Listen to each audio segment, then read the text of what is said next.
Thank you, singers. We're going to do opening prayer. This book, do you have this opening prayer book?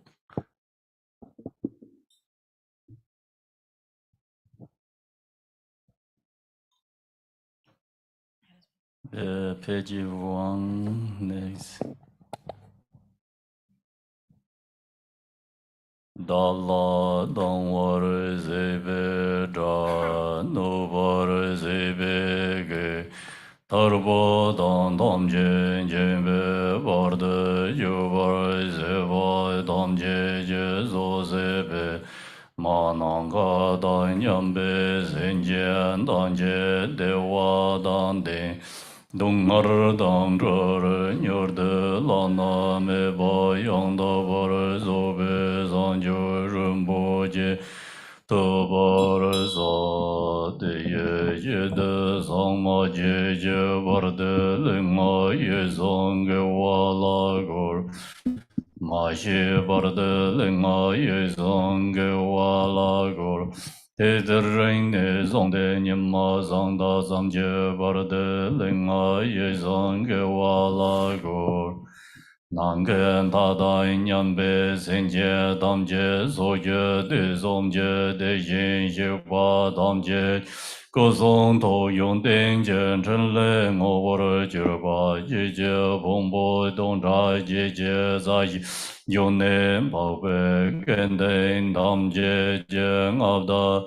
Chen chen za wa dan je bar je be bar den lama dam ba nam lai jab zen je wo. Ya dam je ngor je la zo nam lai jab zen je wo. San je jom den de nam lai jab zen je wo. Dam be je nam lai jab zen je wo. Pak be gen de nam lai jab zen je wo. Ba wo ngan ro je jo zo me zo.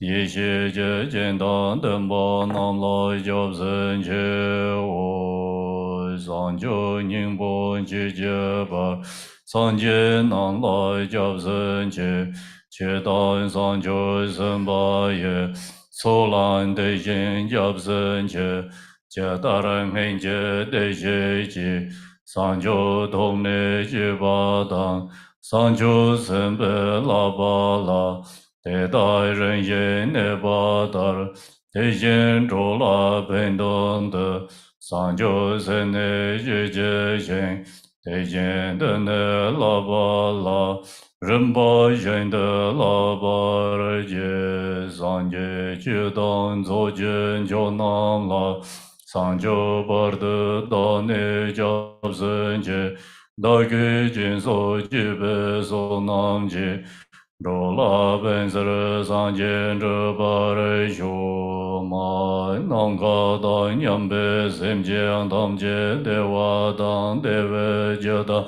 den ba re jiu re jie dong a re dang dong a re jie jie dang zha wa re jiu re jie dong a re me be de wa dang men zha wa jiu jie Nie ren jia dang nie dang zha rui dang nyong ce me ba la ne ba re jiu re jie. Sa ye bu jie zo ye me do zhang. Ri ra lin ye nie de jin ban de. San jie yin lai me de bu wa ye.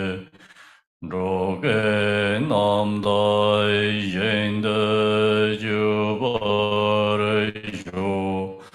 Gu so yong zo la me zon la.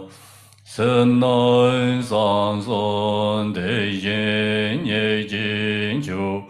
Da le long jun nan ze yong ye la. La min jiu ge nge zhou zar de zor zang zer wa dan jiu jian xiao gua dang. Ji se ye ran gor jian zor wa ye. Ge wai jiong ze da ge jie sa ba. Tam jie zou be zang jiu zi ngo. Zim je nam je samba dang lo ye se zha je da war che zhong de mong de ba ye che zhong ko lo go de zo.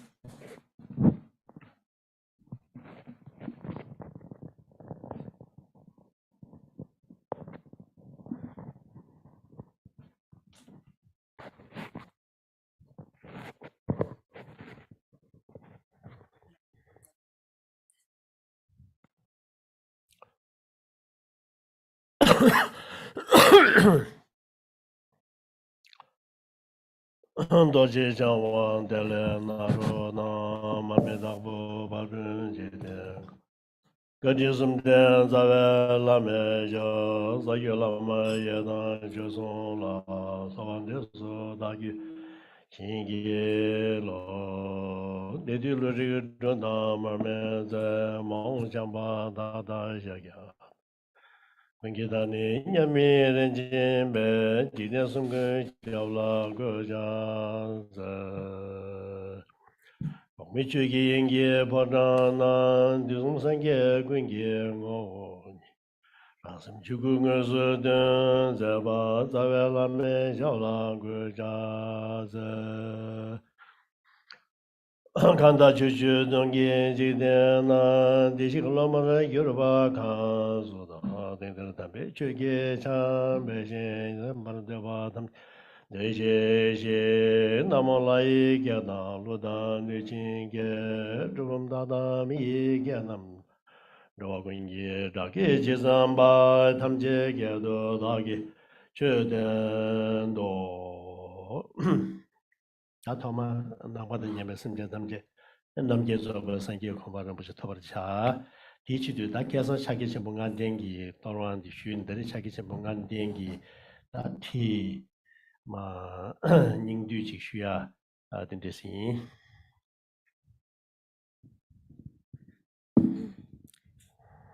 So cultivate the motivation, thinking that in order for all sentient beings to attain the state of complete enlightenment, I have now, yesterday received the fivefold path of Mahamudra, Dharma empowerment. And today you will receive the instructions, the teachings on the fivefold path of Mahamudra. So His Holiness said I will share the heart essence of this fivefold path. Vamos a empezar cultivando la motivación para que todos los seres sintientes alcancen la iluminación completa. Ayer tuvimos la introducción sobre más bien el empoderamiento para llevar a cabo los 5 pasos para la meditación del Mahamudra. Hoy veremos específicamente cuáles son las instrucciones para llevarlo a cabo, es decir, paso por paso.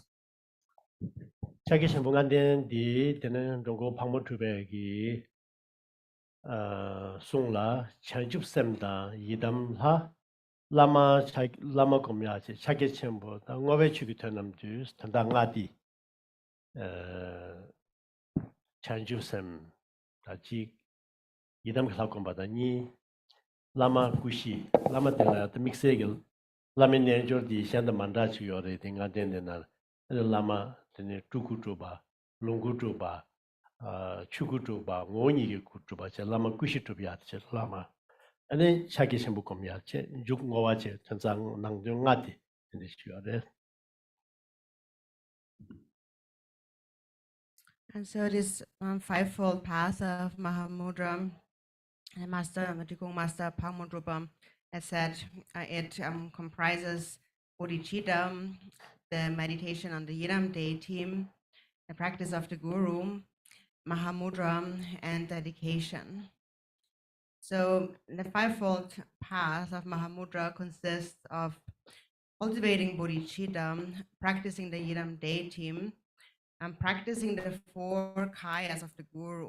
And so that is a slightly a different way of practicing Guru Yoga here in the Fivefold Path.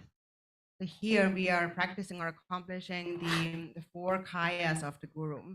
We are practicing the Nirmana Kaya, the Sambhoga Kaya, the Dharma Kaya, and the Svabhavika Kaya of the Guru. And then we practice Mahamudra, and in the end, we conclude with dedication. So that is the Fivefold Path. Recordemos que el camino de las 5 etapas, la que vamos a practicar nosotros es la que proviene directamente de Pakmo Drukpa. Recordemos, el primer paso es la generación de la bodhicitta, el segundo paso es la generación de Yidam. Generalmente el tercer paso, que se conoce como Guru Yoga, ayer aprendimos o fuimos introducidos a la práctica de los 4 kayas de Buda. Entonces, ese es el que vamos a practicar, la generación de los 4 kayas de Buda, de los Budas. Luego, el cuarto paso es Mahamudra, propiamente, y el quinto paso es la dedicación. Recordemos que los 4 kayas de los Budas, o los 4 cuerpos, son el Nirmana Kaya, Sambhoga Kaya, Dharma Kaya y Svabhavika Kaya. 차기 전문간 된디 꼬라 되네 다가규 지금가규 나라이네야 되네 단제바 게티 망부시겨래 테마세 되네 가규지 디 멤버기 되네 출루다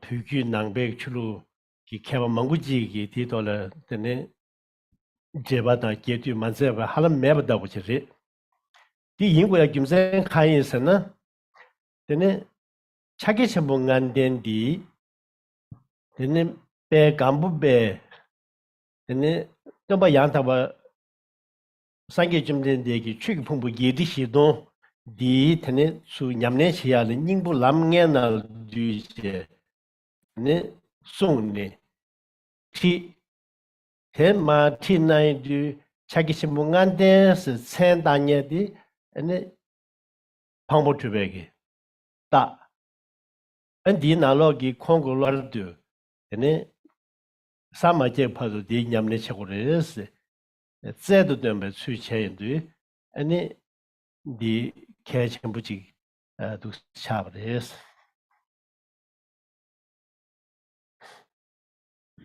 And so regarding on the Fivefold Path, or on the topic of the Fivefold Path of Mahamudra, and so generally speaking, there in the Kyabgön lineage and also in the Drikung Kyabgön lineage, there are many great scholars throughout the Tibetan Buddhist tradition. There are many great scholars, and yet there are almost no commentaries, concise or extensive, on this Fivefold Path, and so that is because it really consists of the essence of all of the teachings. So how it first came about is that the glorious Gambopa, he gave teachings. He taught the very essence, laying out the very essence of the 84,000 teachings that the perfect Buddha had given, and then the one who gave it the name, this essence, this essential teaching, the name Fivefold Path of Mahamudra, was Mahamudra. And then Mahamudrupa's principal disciple, his heart son, was Lord Jigten Sumgan. And so he told him that you have to practice this until you attain enlightenment. It is an essential practice. And so this is why it has become so important.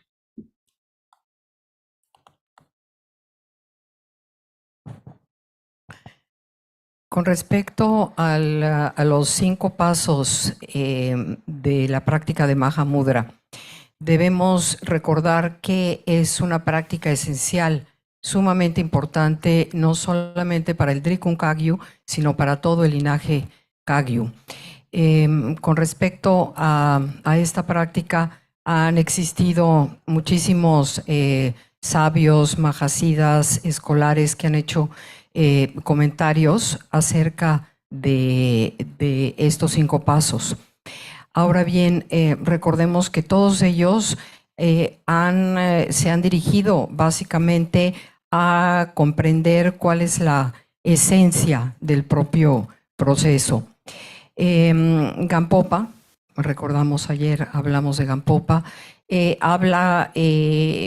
pudo capturar la esencia a partir de los 84,000 enseñanzas que el Buda perfecto Sakyamuni dejó. Sin embargo, fue Mahamudra quien dio a conocer esta práctica de Mahamudra. Dada la importancia y la trascendencia determinante de esta práctica para adquirir este acercamiento, esta conciencia de la verdadera naturaleza de la mente, Mahamudra le pide a su discípulo dilecto, Jigten Sumgon, que debe llevar a cabo la enseñanza de esta práctica, siendo esencial no solamente para el linaje Drikung-kagyu, sino para poder adquirir esa conciencia de nuestra naturaleza de la mente. 오늘 최고 풍부 예리 시동기 닝부 스베가를 최고 풍부 예리 시동도 가려 열었으나 근데 유몽 되자 되베 냠부로 되베 되는 니티 책동송 니모 시단 되베 냠부로 도데 되는 니티 책동송 니모 때문 되베 냠부로 원배 되는 니티 책동송 두섬 차님 되베 냠불라 되는 시번 니티 책동 상알라서 지송제 어디다 보기 최고 예리시도 디게 됐다 냠 자첨부저와 이래디한테는 냠 답되부지 람게 날 감보배 뒤에는 냠내 치야들은 자기 첨부가 됐어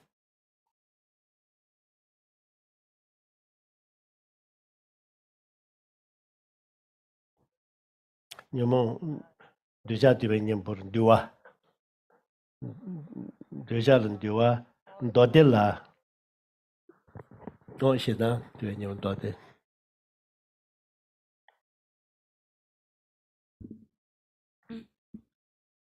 so, what is the essence of those 84,000 teachings, or what really was the purpose of teaching these 84,000 teachings? So these 84,000 teachings of the Buddha are all an antidote to overcome the afflictive emotions. And the antidote to overcome the 3 main afflictive emotions is contained in the 3 scripture collections. So the first one is the antidote to desire or attachment, and that is the Vinaya, a scripture collection. That is the antidote to attachment. Then the antidote to anger or hatred is the collection of the sutras. And then the antidote to ignorance are the Abhidharma teachings. So all of these teachings, the 84,000 teachings, are in order to overcome the afflictive emotions. And then the Vajrayana secret mantra and teachings are a method to overcome the 3 poisons simultaneously, all together. So the 84,000 teachings are vast, and the 5-fold path of Mahamudra represents the essence of these teachings, like laid out in a form that is simple to practice.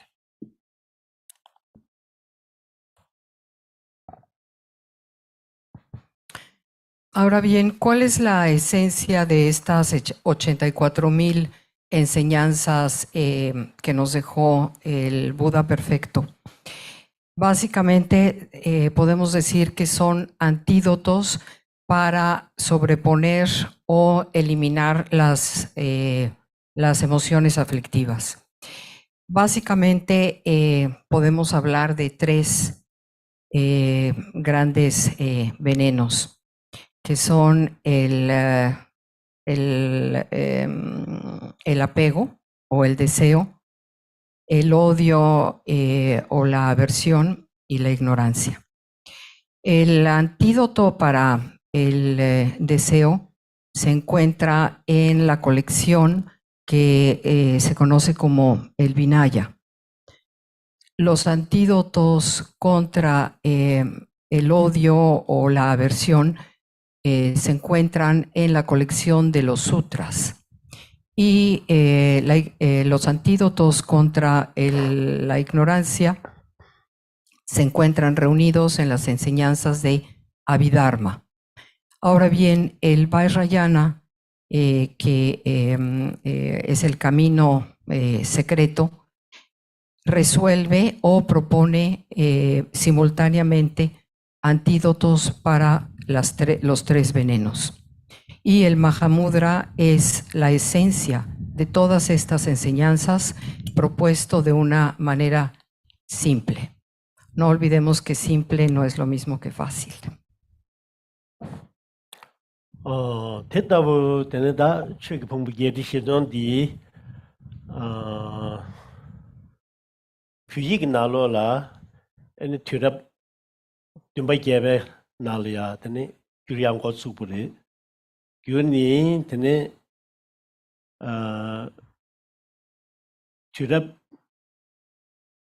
주피 나다발라 주피 정에 나라 신기 wooden block 신로 거네 현대배 되네 링zen 대 링zen 쉐븐데 다 배자 현대 부디 야데 주미게 이 간주스 제 상계 좀 된데랑 송 저기 공부 예리시 돈데리 아니 디 텔라 제바지요 제바 텔라 아니 땡주스 기요리 땡주 텔라 아니 부디 페이지 당갑야하 진데시요 레스 아다 디나를 간주 유기르바 최대나 안다 무슨 디 최대기 나로라 간주 차사 땡주 요마르바 간주 차사 부디 갸르게 디나라 슈요 레스 네 개변 나는 것을 람디게. And so now, how these 84,000 teachings then came to Tibet. So the beginning of the transmission to Tibet started approximately in the 8th century. And then during the 14th or around 15th century, these teachings were then printed on wood blocks. And they were like this long, and there were a total of 108 volumes comprising the Gangyur, or the words of the Buddha. And this Gangyur, these words of the Buddha, are the 84,000 teachings of the Buddha. So there's 108 volumes, and then there is actually an even more extensive collection that is called the Dengyur, which are the commentaries on these words. And there is approximately over 500 volumes of the Dengyur, those commentaries. And in this stupa here, Khenpo Samdrup said that there we have the entire collection of the Gangyur. The 108 volumes of the Gangyur are contained in the stupa here.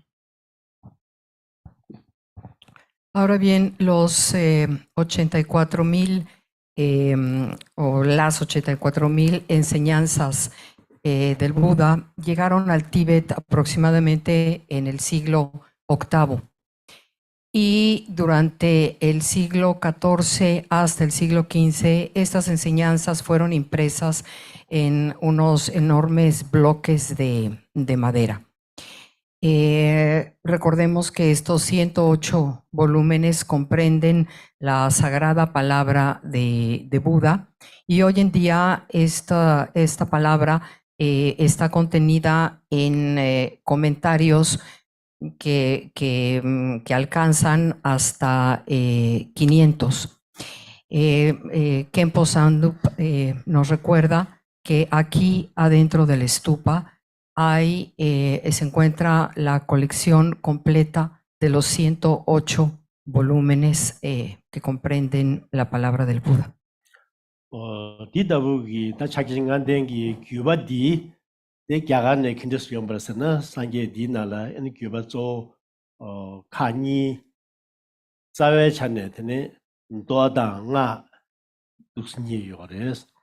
Doda budi na mangche zo di ene pyogi da nalenda ne suki bati mangche doki gibare. Ene sanga doji tiwe gibate mangche bikamshila labda chimo ne chugibegi ene cheche pyogi nangba di gibati tene donga ni thola tadung tikba chungu gi nyamne ya geba. 도탕 티바 첨부 상아 도지 티바 년도의 티바 차상 이어지기 네 냠내지레스. And then how did this lineage of Mahamudra, the fivefold path of Mahamudra, come from India, and how did it reach Tibet from India? So mainly, there are two lineages. So there is the transmission of the sutras and the tantras, or teachings of sutras and tantras, and the sutra teachings mostly, for the main part, goes back to Nalanda, the monastic university of Nalanda in India, and then most of the secret mantra Vajrayana lineages go back to Vikramalashila monastic college in India. And so this is the origin of the Sutra and Tantra lineages, traditions of Tibetan Buddhism. And then also there is the transmission of the Hinayana vehicle in Tibet. So there is the Sutra teachings, the Mahayana teachings, the Vajrayana teachings, as well as the Shravaka Yana, the Hinayana teachings that they're all practiced in the Tibetan Buddhist tradition. Tarabadan Slam Yaksare. Hinayana Labale Tarabadan. Terabat. Yeah, better. so let's call it so not Hinayanas, but Theravada tradition. Remontándonos a la India, es en donde vamos a encontrar el origen del linaje de Mahamudra. Ahora bien, hay dos tipos de linajes que se transmiten a través de los sutras y de los tantras. Los sutras podemos encontrar su origen en la India, en la Universidad de Nalanda. Asimismo, los tantras del Vajrayana provienen también de la India. Un momentito. What's the name of the university? En la Universidad de Vikramalashila University. Vikramalashi, Universidad en la India también, de ahí proviene el Tantra Vajrayano.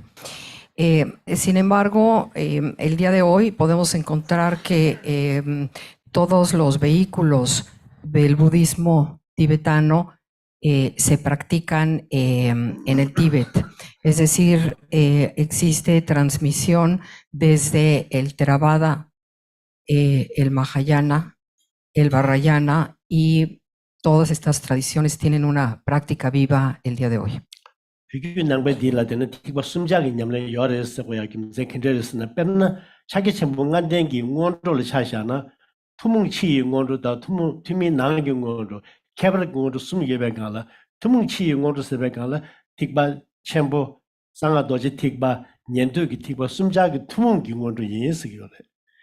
Di nangi en ngondo de karas na pena thangbo tension yi gawa chiwa medagba le gyunde koren yimik shibudige samolo ani tuba nyendo gi tekbe gi nyamne ya so derba ngose ya so dere en tiba 쳔보 상아도 제 tekba 상마 디냐래 ngondo de chegu yore ta chage 쳔보 ngandengi ngondo nalaya ani so di ngola ani ngondo dige de 지난 발송 ngondo den roku yore.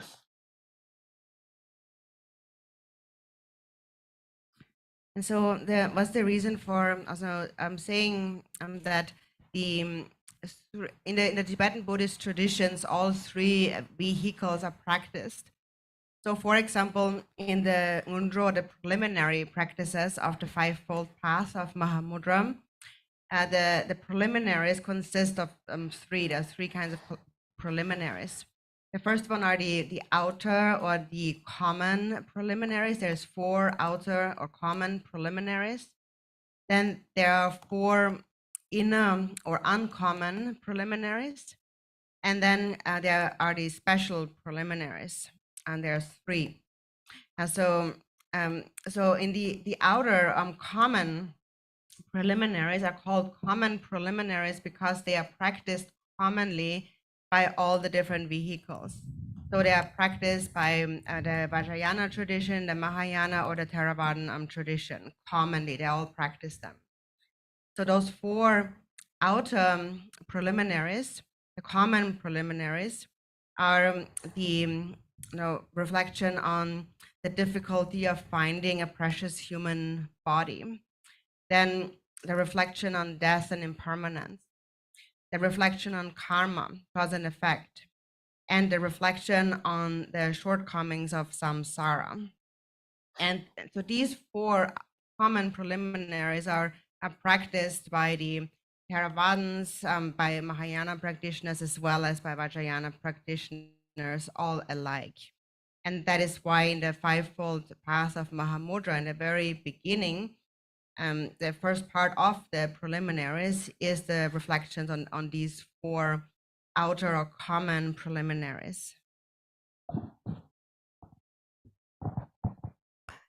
La razón por la que nos estamos remontando a las diferentes prácticas que se llevan a cabo el día de hoy es porque básicamente dentro de los 3 vehículos que son el Theravada, el Mahayana y el Vajrayana, hay, digamos, una entrada que son las prácticas preliminares que se conocen como Nundro.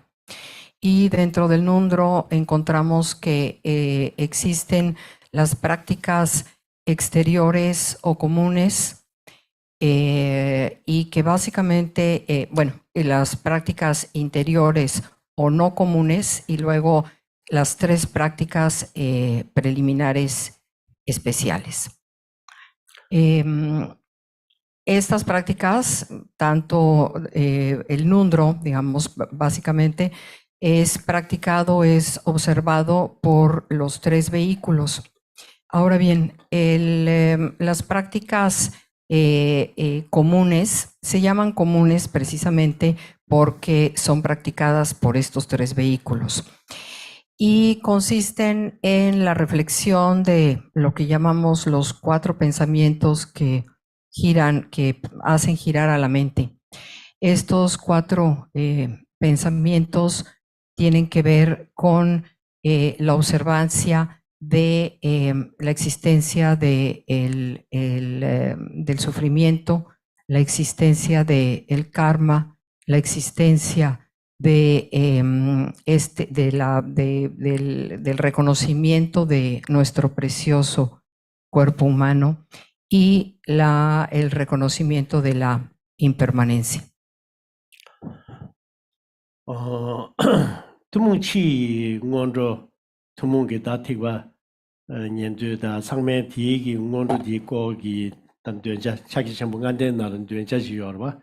된자는 게 식재래지 대신 주나섬스 디인도 당보디 대전이 가와래 디식디 게서 시월라기 준중의 연구하래 대전되는 신도 니바가 기부 던접부터 버리고 봤나 개된델라 팬번 맞음나 신디 양단적으로 칼라유스 샌디 나라주 다 샘제 상매 나로 니바 유니 미디 lecture 있게는 프루카스요래 어디다분 니바 유니 줍tum냐지 내가 쳇tum냐지 잠부딩 날 디 미디리다 디가라 주주 돌아마다 뭐지 밀리데 닝불량 버리 다다니 마텀나 제마 카보레 송레 근데 밀루 카보데 킨제레 스페샤샤나 ane sangye jumden degi longji gore gyazu chiring nyashingi pugar riben mini shiring yor bena gyazu chenbuchi chashana tayegi gyazu chenbuchi chashana an di gala momba gyayagi nyashin riba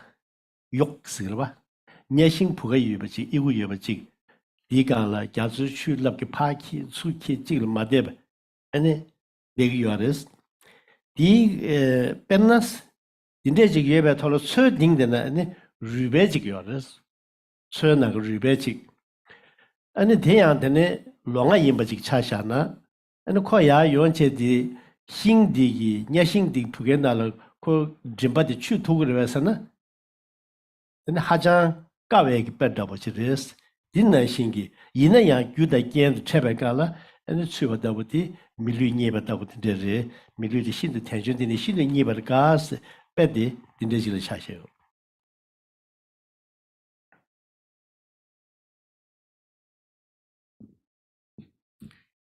So those outer common preliminaries are practiced commonly by all the vehicles, the Theravadins and so forth. And so now regarding those some root verses that exemplify each of these teachings in brief, not going through the fivefold path. I'm going to mention a few quotes, and so the first one is about the difficulty of finding a precious human body. And there's a quote by Shantideva, who said that this human body is extremely difficult to find. A wise one would make best use of it. If you do not make good use of it for the sake of others, then how can you be sure to receive such an opportunity again? So there's this term in Sanskrit, is it bruka? Bruka? The Sanskrit lecture gave bruka. Bruka. Bruka. Bruka. So bruka, this Sanskrit term is a term that describes the ability that a human being has. So a human being is someone that can accomplish something in this world. So a human being by definition can accomplish something meaningful in this world. And because as humans we can accomplish something meaningful, Shantideva says, do not waste your human life, because it will be very difficult in the future to again find such a human body. Or a different example comes from a quote by the Buddha himself. So he said that imagine a big ocean, and on the surface of the ocean is a wooden yoke with a hole, like a ring. And that wooden yoke is constantly being tossed around the ocean. It never stays still in one spot. And then on the bottom of the ocean, you have a turtle, and that turtle is blind. So if you ask, is it possible for that turtle to stick its head, its neck through that ring, that wooden yoke? It is very difficult for that to happen, but if certain causes and conditions come together, it can happen, but it's rather unlikely to happen. And it is said that it is even more difficult than that to find a precious human body.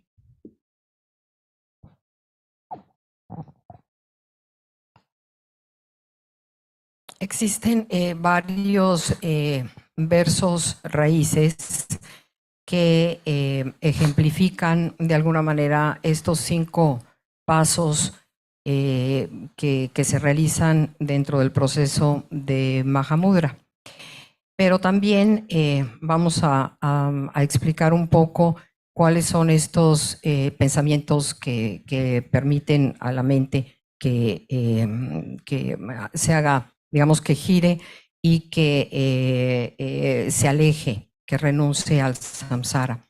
Este primer paso, que es relativo al reconocimiento de nuestro precioso cuerpo humano, su santidad menciona 2 ejemplos para ilustrarlo.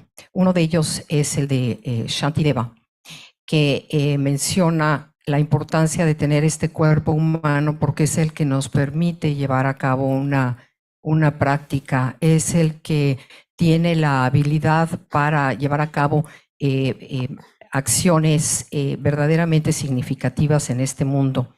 Es por ello que se nos aconseja no perder nuestro tiempo, no perder esta posibilidad de haber obtenido una vida humana, porque posiblemente en el futuro no la encontraremos.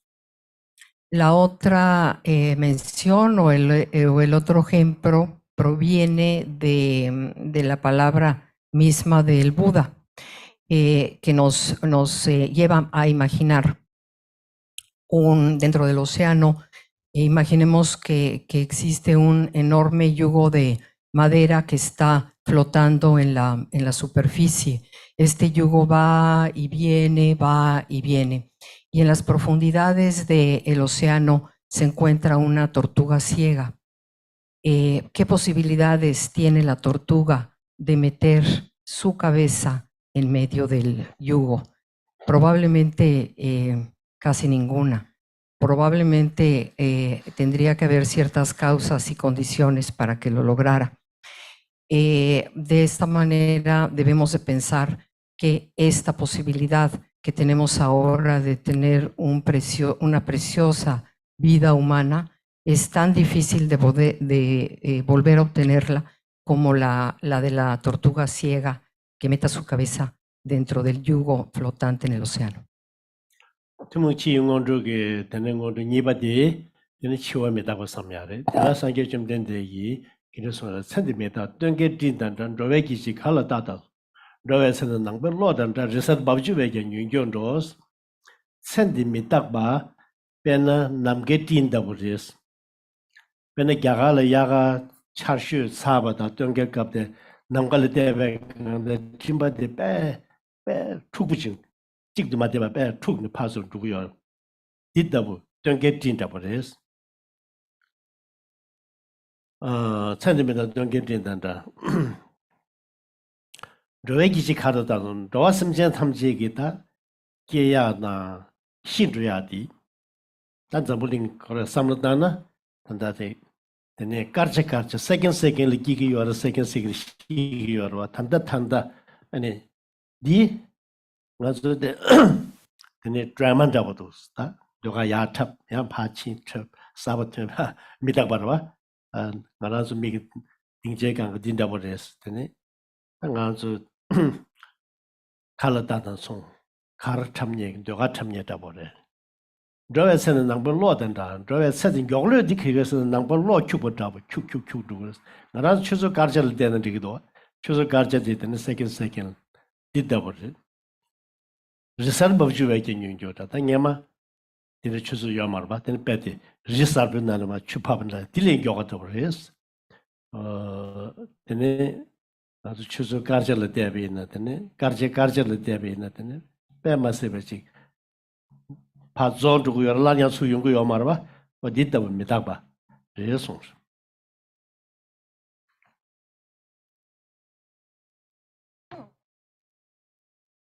And then of the outer common preliminaries, the second one is to reflect on the impermanence of life, to reflect on death and impermanence. And there's another quote by the Buddha. And so the Buddha gives a few similes, like our life is is impermanent. First, just like an autumn cloud in the sky. So that's the first example it gives. So in India, for example, in the summertime when it's it's very rainy and hot, and then as a result, when the season transitions into winter, so then during the fall time, the autumn time, there's a lot of very thick clouds in the sky. So they're very and so it is, and what it seems there, but then it disappears. So life is impermanent like this. So sentient beings, when we think about beings in this world, beings are born and then they die. Actually, every second, every moment, someone is born and someone dies, and there's no moment where no one is born or dies. And so that's one example. Another example in this quote is, this life, this existence is just like a drama play. So we are the actors playing a role in that play. So we come on stage, play our role, and then again we leave this stage. Or the life of beings is just like lightning in the sky. It lasts for just a few moments, a few seconds. Or it is just like a waterfall quickly rushing down a mountain, even quicker. So this life passes by even quicker than a waterfall rushing down a mountain.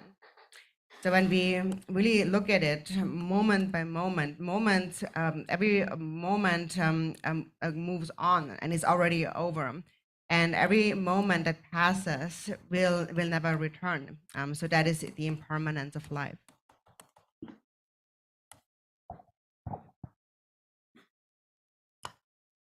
El siguiente pensamiento se refiere a la impermanencia de la vida y nos referiremos nuevamente a una cita del Buda en la que habla sobre la similitud del paso de la vida cuando nosotros observamos el paso de las estaciones, como durante el verano tenemos un sol radiante y luego viene la acumulación de las nubes y luego viene la lluvia y luego durante el otoño pues ya todo eso desapareció porque vienen los vientos y se caen las hojas de los árboles y así de veloz es el paso de nuestra vida.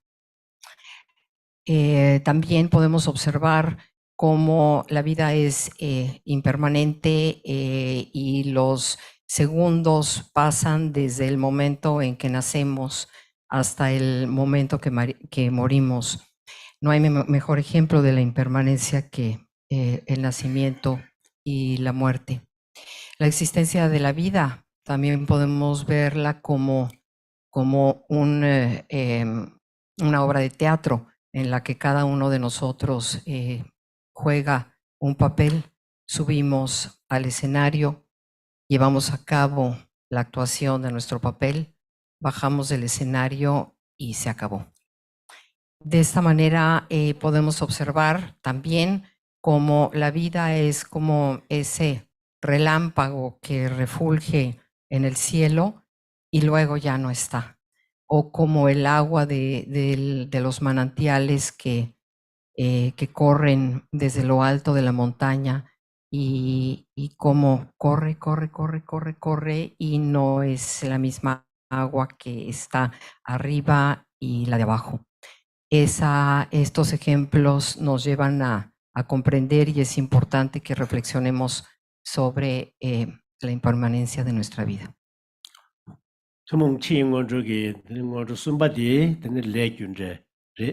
Tela sangye chumdendegi tuiki nadi gyabun rogyu na longchung zada nyeshi jima na gyabun karna karnro ya leni chumashin zu jisun dangs yane sangye chumdendegi gyabu chigla sungni ane gyabu tuiki nadi da tuzu leni kina chiya la tube gabla yane kina ki gyu jala kor nye nipu tsangma kina nyambo yungu mares Tene kenan di condition rules ne kenan tene soso sugi le gidik kindiji sa yu ne tishu le gyawa che ne gyawa shu dun du yo re mega wa che sa ne mege we tene di trebu di nyong gu yo re da pena lende gi namsha di pe kya chen bu chi ri ne pe sha na ngara su thari sen di na la ene lungba ya diki des yaga chikye ane song gyaba yene kare yene chowa nale yene benjor ya yago yoba ane song ya lamzhong zhoba chungya di rangshingi chungwa mara di sat di nye la tada penche lo susu gyawa des sa gyawa laga yago chik jizo le pendo dang dane mi le penpo da gyawa mungu chik sa ikbo ma sa ba 개와 망고 사베기 펜유라 엔센디야 직 소스 메즈디야 데스키바 람조와 용버레스 아니 가식 에네 카자나르 망부직 손지기네 키젠 베준체나야 람마조 사데베나 람사 존로야 아딘데 망부지 중구 요르바 소야나 그래서 상말로 생가말라 메케와 직체벤 제부디 용구 요레스 베딘나 신기가 다른 용번나 신기 에네 제마수수 기티 칸 기사비나 디치에서 때는 소소기 개와사는 개와기 기부식 저부 용구 요래 아니 개부 키라야한테는 레기지 손두그레스 다디 레기인데디 수고요.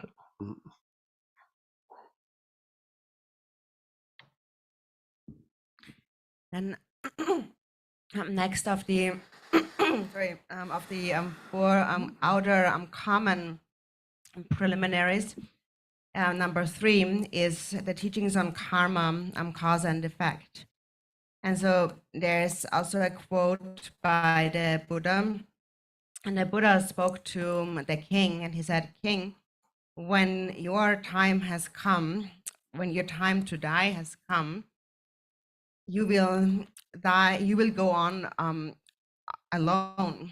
None of your possessions, your wealth, your entourage, your close ones, your family and friends, none of them will follow you. So what will happen when you go on alone? Whatever karma you have accumulated you will experience the result of whichever karma you have accumulated, be it virtues or non-virtues. If you have created virtue, then the result will a corresponding result will ripen. If you have accumulated non-virtue, you will have to experience the result of that. So in general, the teachings on karma are very vast, but basically in our mind, it happens in our life. For example, when you're born in a certain place, like this place in a Western country, and let's say you do something in your life, for example, you do business, or whatever you do in your life, it turns out successful. You are able to accumulate good wealth. Whatever you do turns out successful, turns out well. But that is actually not just an accident. That doesn't just happen by chance. There is a precise cause that is leading to that. In the past, you must have accumulated a cause of virtue for this result to come about. For example, you must have helped others, benefited others, practiced much virtue and not much non-virtue. And as a result of having practiced virtue in the past, now in this life, whatever you do, it will turn out successful, and you will not experience happiness in this life. Things will turn out well. On the other hand, there is some people who are not so successful no matter what they try to do. For example, they may make the greatest effort in having a business. No matter how hard they try, it just doesn't turn out successfully. And whatever they do, even if they do accumulate something, they may lose it quickly. And that is because in a previous life, they have engaged in non-virtuous actions. So whatever cause we have created in the past, we will follow the karma of that, and it will mature, ripen into a corresponding result. So if you have practiced virtue in the past, then a corresponding result of that will ripen now. And then if you have not practiced a lot of virtue in the past, then you will also follow the principle of karma, and the corresponding result will ripen. So this in brief is the teaching on karma. El siguiente de los preliminares externos comunes es el que conocemos como karma, causa y efecto.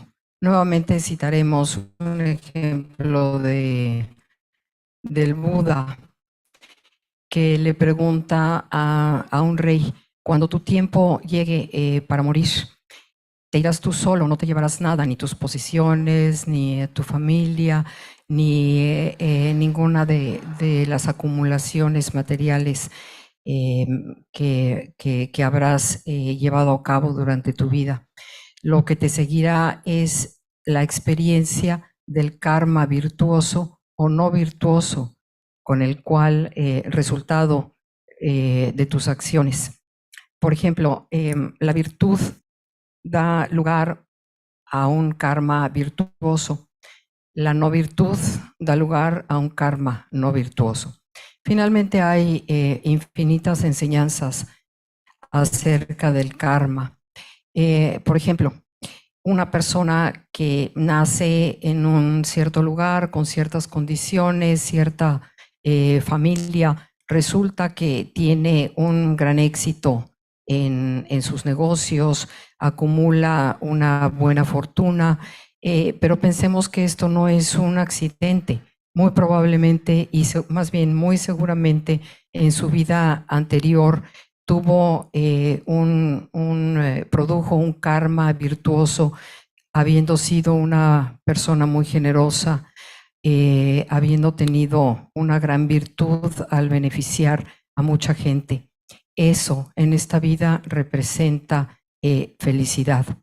Ahora bien, otra persona habiendo nacido en el mismo lugar, habiendo llevado a cabo sus negocios, pues resulta que nada les sale bien.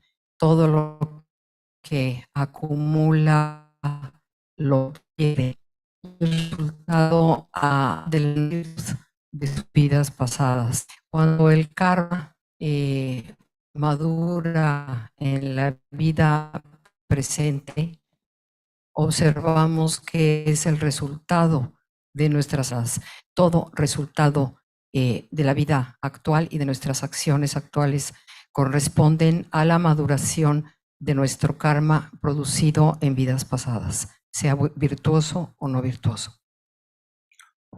tene tumuchi ngonjogi hibadi tene khorenyi miksamba sta khore dungye dungye ji riktuk khore dungye mangbuchi yore adi shimogare ene ganzo mi dendro tesi kiba mi jibul sal nami na yang tene jisun mele sumbadago ene riktuk khore dungye di samla ninglung thagodo sta khozu dungye samla stabe kala ene ngabe ninglung langidus ninglung frustrated right 용구도 어디다 버리 되네 다 야게 침배 지속가 나로라 초와다 강걸로 빼 야고 요르데 이네 미크가스 다둥 망망 아니 랑시겸 예망구도가 랑기 싸웨 치사치베 소데 땅게 요르바 둥에 스마트바 기가스 이버디 다 세브시아도 그러바 둥에 자 니게 디다 투몽기 치ing원로 나 티바 첨부 있는 도치 티바네 년두기 정말 투몽 냠네 자기 신문간 된게 투몽 치ing원로 디나라 니게 디 야보 주곰 다가스 내가 많이 봐 ene kom dongkom 장마스 ene dembadin yebenang dungi samlo tangi 나네 냠넨스게디 ene ronyon kor다 지리자부지는 딩아모도 규모도 칼라지는 디다부지 초와진 용거로 봐 냠넨스게디 dembad야 마레 ene 디 samlo di than다디 상계 숨버디게디 엔 지조 나로디 소소 지조 나 캐르도 된저 판자와치 samlo 다네 소소 셈나라 용네 서르토버치 엔디 냠넨도 그러 봐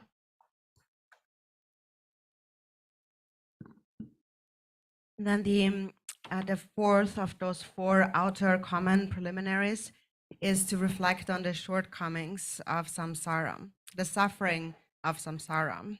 There is a lot of suffering in the 6 realms of samsara, and there is no need to even mention all of it. But if we just think about the suffering of human beings, the humans with the most excellent birth,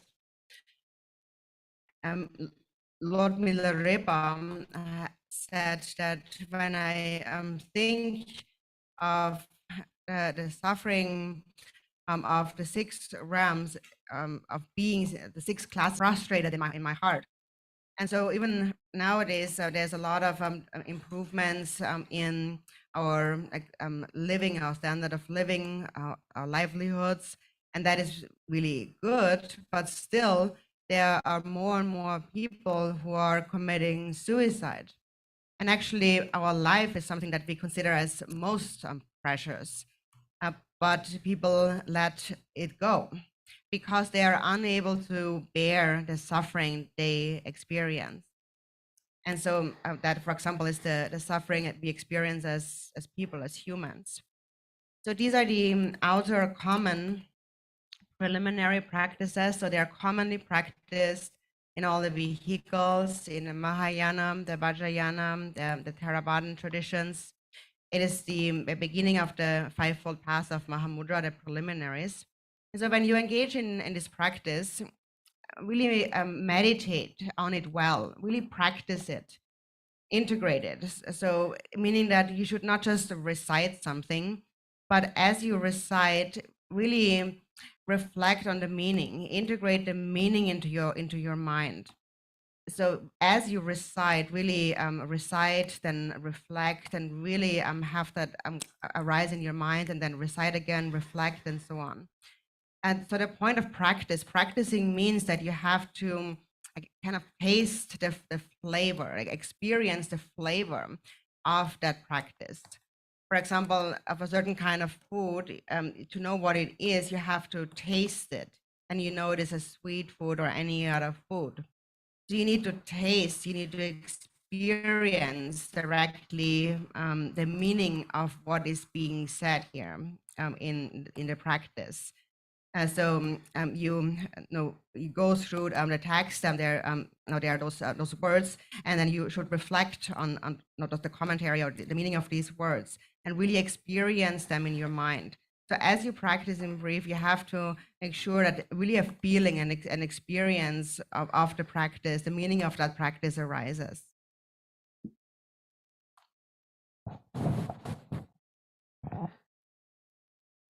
Entonces, estos son los cuatro pensamientos, los 4 preliminares externos y comunes sobre los cuales debemos reflexionar porque son el principio. Es necesario meditar, practicar e integrar el significado de estas enseñanzas, no solo quedarnos en el estudio de ellas. Es importante, sí, recitarlas, repetirlas, pero más importante es llevar a cabo su experiencia.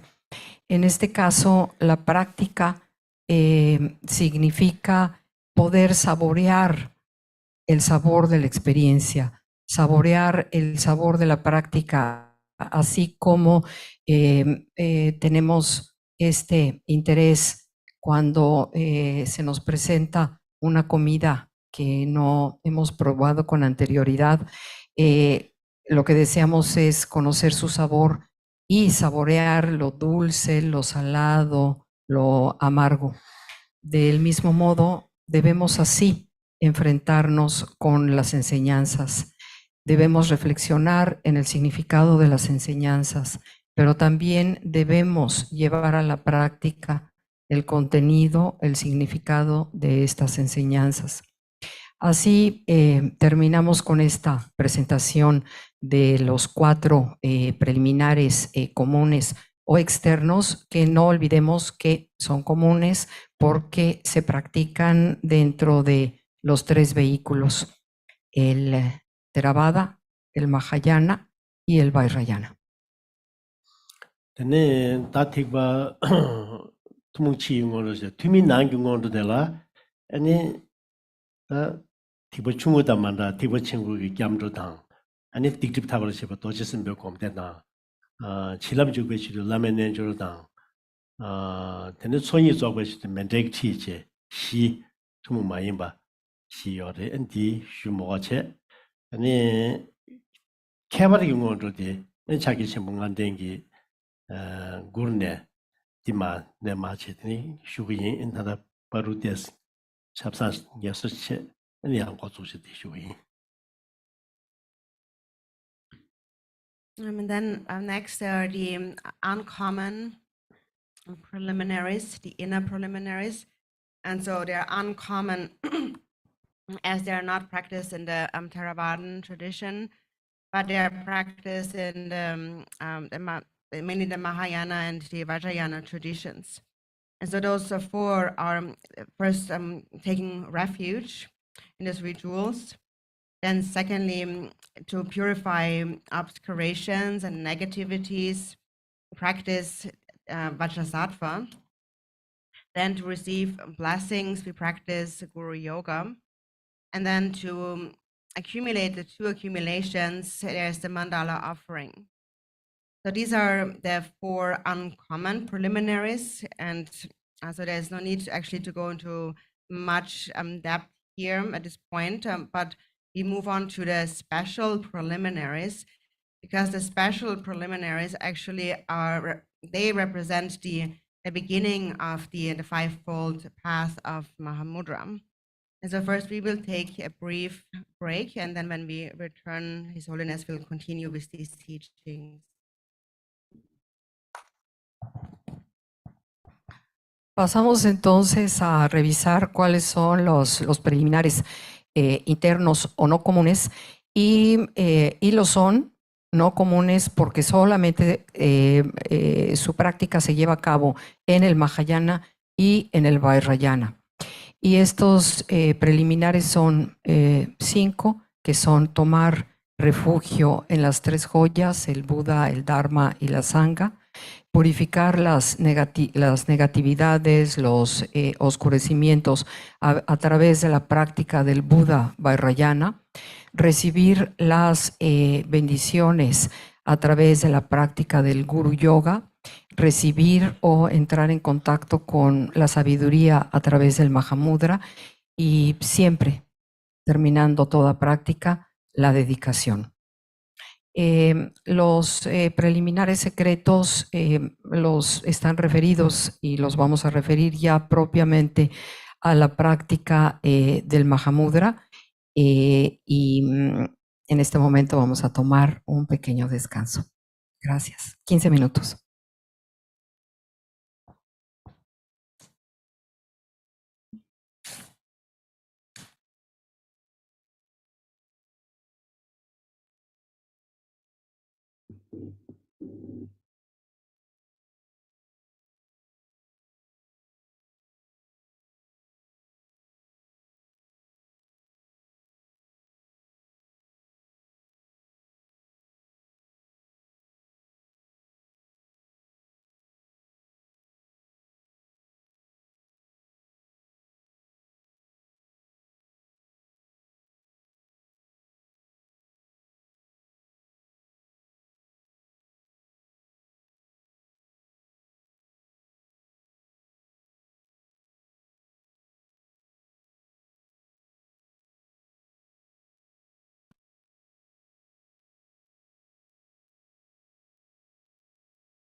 Tromlami Urjime Jimbe, some gondro de la Nedenzus, Chamba, Tadi Pedi, Tagugni.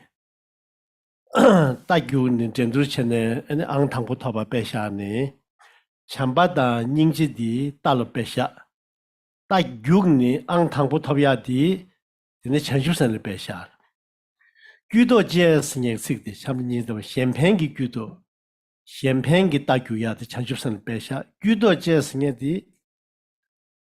Kyabgön 앙탕불렘에나 아니 규도 제버다 규도 제. 이 앙탕불에는 가르인 거라서나 아니 렉스 톱거데 탈톱거데 되네 미상말로 그랬더니 가수 우르지 톰을하미기 우르지 연구로 봐. 진짜지기 빼셔지 냥아기 숙쟁기 양 빼셔지 되네 산주스님디 아니 송버레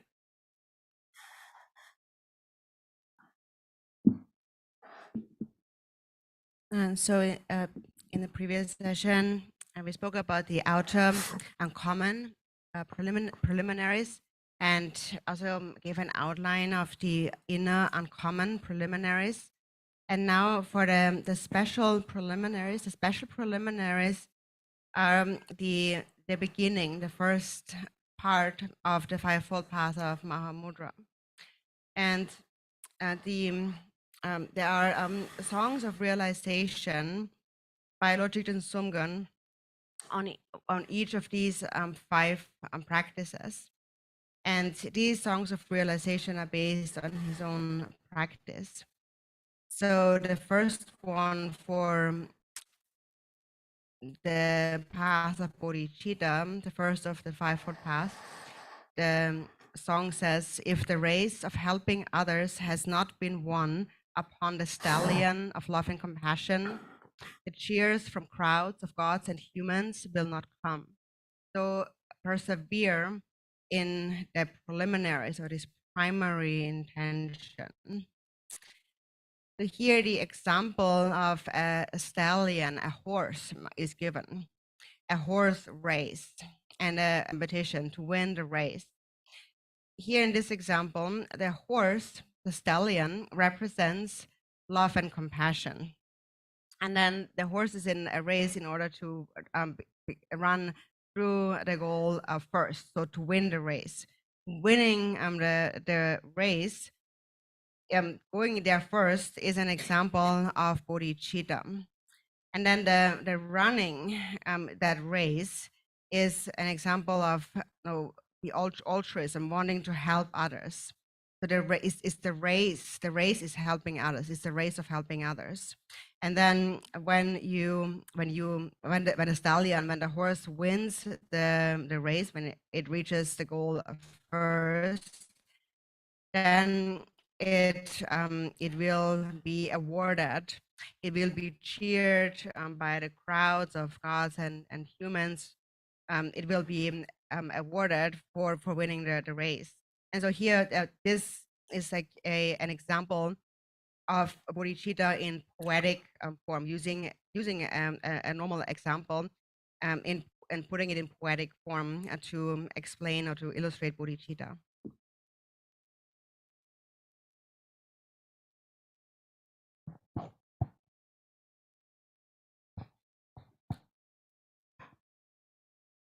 Regresamos habiendo ya revisado o delineado de una manera muy general las preliminares externas, enumerando las preliminares internas, y ahora vamos a entrar en el espacio de las preliminares secretas. Estas preliminares secretas son el inicio de el trabajo de los 5 pasos de Mahamudra. Y las vamos a estudiar a través de unas canciones que se llaman canciones de realización elaboradas por Chetsang. Estas canciones y todo lo que y todo su significado está basado en la propia práctica de Chetsang. En este camino recordamos que el primer paso, que es el camino de la bodhicitta, está ejemplificado en el primer verso que voy a leer. Cuando, respecto al amor y la compasión, el corcel. No recorren toda la distancia el beneficio de los demás. No recibirás el reconocimiento de la asamblea de hombres y dioses. Así que esfuérzate seriamente en cultivar la resolución preliminar. En este caso, la imagen que es un caballo en una carrera de competencia. El caballo representa el amor y la compasión. La carrera que hay que llenar simboliza lo que es la bodhicitta. El correr mismo es la intención, la aspiración de ayudar a otros. Cuando el caballo finalmente logra su meta, entonces los dioses y los hombres lo premian y de alguna manera hay una aceptación. Esta es una manera poética de representar a la bodhicitta. 자기 전부 안된기 안된 시베 차 단년디 네 개번 지된 숨공기 자갈람 방모 주바래 방모 주베기 전주 셈데라 드네 컨디션 디셰기였으나 참바디 사시다위인스 닝지디 출류다우레스 사디다 출류기 차견 좀바이는 전주분 중심디 네 야고시 게토 그랬어 전주분 중심디 야고 게톰나 랑돈도 추구다 현도 수군이기 상계 구숨긴 데부터 그랬어 디인주다 디날 가르송 그랬으나 참바다 닝지 전주섬 숨부 디게 데와 상계 구숨긴 데부 톱고 충나 메나 미충베 사번주 거래 디 가르서는 전주섬레스 전주섬디 약보지 깨고고이나 디 사번 더부디 참바다 닝지레스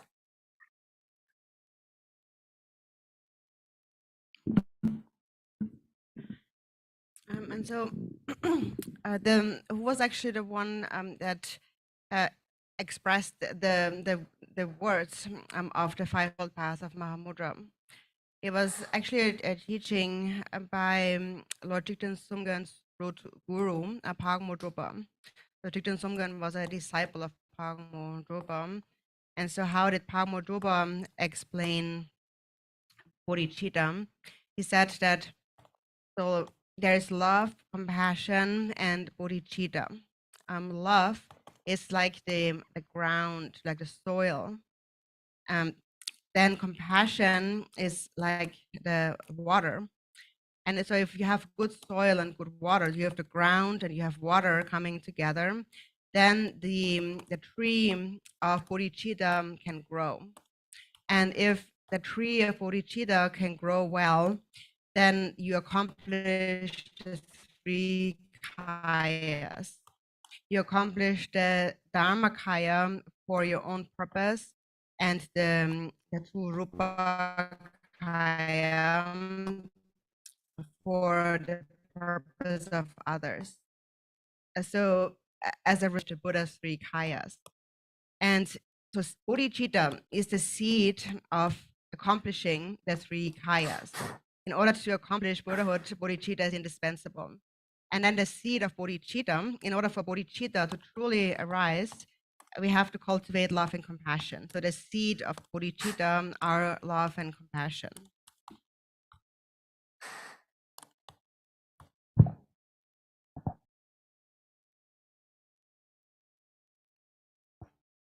Las palabras, perdón, la enseñanza que obtenemos en este primer verso proviene directamente del maestro de Jigten Sumgön, que recordemos que es Mahamudra. Él explica la bodhicitta a través de 3 grandes conceptos, 3 grandes campos que son el amor, la compasión y la propia bodhicitta. El amor es como la tierra, como un rico sustrato. La compasión es como el agua. cuando se unen una tierra rica y el agua, entonces puede crecer el árbol de la bodichita. Cuando la bodichita finalmente surge, es posible alcanzar los 3 kayas, que son los 3 cuerpos del Buda. El Dharmakaya para nuestro propio beneficio y el Rupakaya para el beneficio de los demás. Recordemos que la bodichita es indispensable para poder llegar al proceso de la iluminación, y la semilla de la bodichita son el amor y la compasión. 我那强吧，光波熊呢，那强吧的肯定是光顾的什么的，鸡蛋晚上就现在拿了，身边他们就电话等等就，那强吧，身边他们就东岸的天主的，那人气绝对些吧，对吧？强吧的人气这些用个药了吧？那个把今天送给强吧光白干了，那强吧基础团的给强吧生业的那。 我说现在看见对呀，结果没人把什么个错外难呢？强把的错呢，第白呢，给呢，第呀，你加给些配足够了哇，什么个难了呢？错外的，第错外的看来是呢，强把基础团呢也是，俺们几个帮了，不过满家几个呢，那给呢有嘛人不行，不过满家几个不行呢，第的呢，那。就是多说不大的呢，不满家的阿妈当了这些节目去干呢，那阿妈的白嘛是不搞不起用过了吧？哦，你不满家的节目给新的都是，他说是农民爸爸阿妈听上面定给了吧他，那大话经验其实不的，等给这些说呢，阿爸阿妈是那说呢，哦，你不的他给这些新的都是，第一个不啦，阿妈的不的了。 超开了的，审定的呗，跟你行动的结果，搞不，才买不用过了哇。我第一步给阿妈的普及了几百强巴的，你强巴重复。第三步强巴的，俺那是那么就，超成么了，在我搞不当，他们别家搞都是那开不了药了吧。 就是搞完车热的，现在样说是传达几主要的，不过买几个普的接不着我个强迫重复的药嘛是吧？我第到我个强迫重复的年了，说讲过药，但强迫变呢？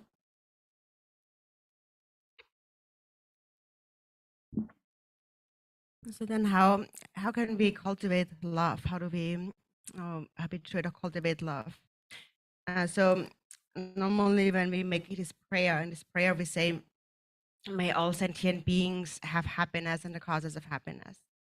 So wishing for their happiness is love. And we say, may they all be free from suffering. So that wish is compassion. And so this is how we generally explain what is love and what is compassion. So how did Lord Chitsang Somgyön explain love? How he described how to cultivate love.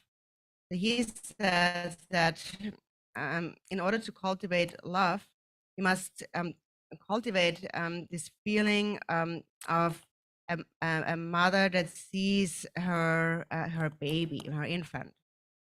And so therefore, when you recite these lines, for example, you don't just recite them, but really generate a feeling in your heart, in your mind. This feeling of love actually has to be felt. You have to experience it. You have to give rise to it and increase this feeling. And so how do we generate such a feeling within ourselves? For example, when we think about that kind of love that a mother has for her baby. And the baby is first born and then arrives at on the mother's lap or her chest, and she holds her baby as a very special feeling of love that she has for her baby. And then later, when the baby smiles or laughs for the first time, the mother is so happy about that, and she tells everyone, her family and her mother and father, she tells everyone, my baby knows how to smile. She's so happy about that. And then a few months later, then the baby may say its first few words. It may say Abba or Ama, mother or father. And then when the baby says that, then she tells everyone, oh, my baby can talk, said his first word. She's so happy about that. And why? Because there's this feeling that comes up in her. It really comes from her core. A feeling that comes from her core. It's a feeling of deep love and really immeasurable joy and fondness that she feels for her child. And so this kind of love that a mother has for her child, her son, for instance, then that love is really like the pure, true love. And it's slightly different to the love that we have for other people. We have love for other people, like for our friends, our partners, our parents, relatives. But that love is still, it is somewhat different because these people can still do something for us. And that's unlike having a baby in your lap. So there's nothing like this kind of love. And that's the kind of love that we need to train the mind in. So this is Lord Jigten Sumgön's example of cultivating love. Jigten Sumgön nos habla de cómo es posible que podamos cultivar el amor. Observamos en la plegaria de las primeras dos frases de la plegaria sobre los 4 inconmensurables, que todos los seres sean felices y tengan las causas de la felicidad. Eso es lo que uno siente respecto al amor, que todas las personas, todos los seres sintientes eliminen el sufrimiento y las causas del sufrimiento.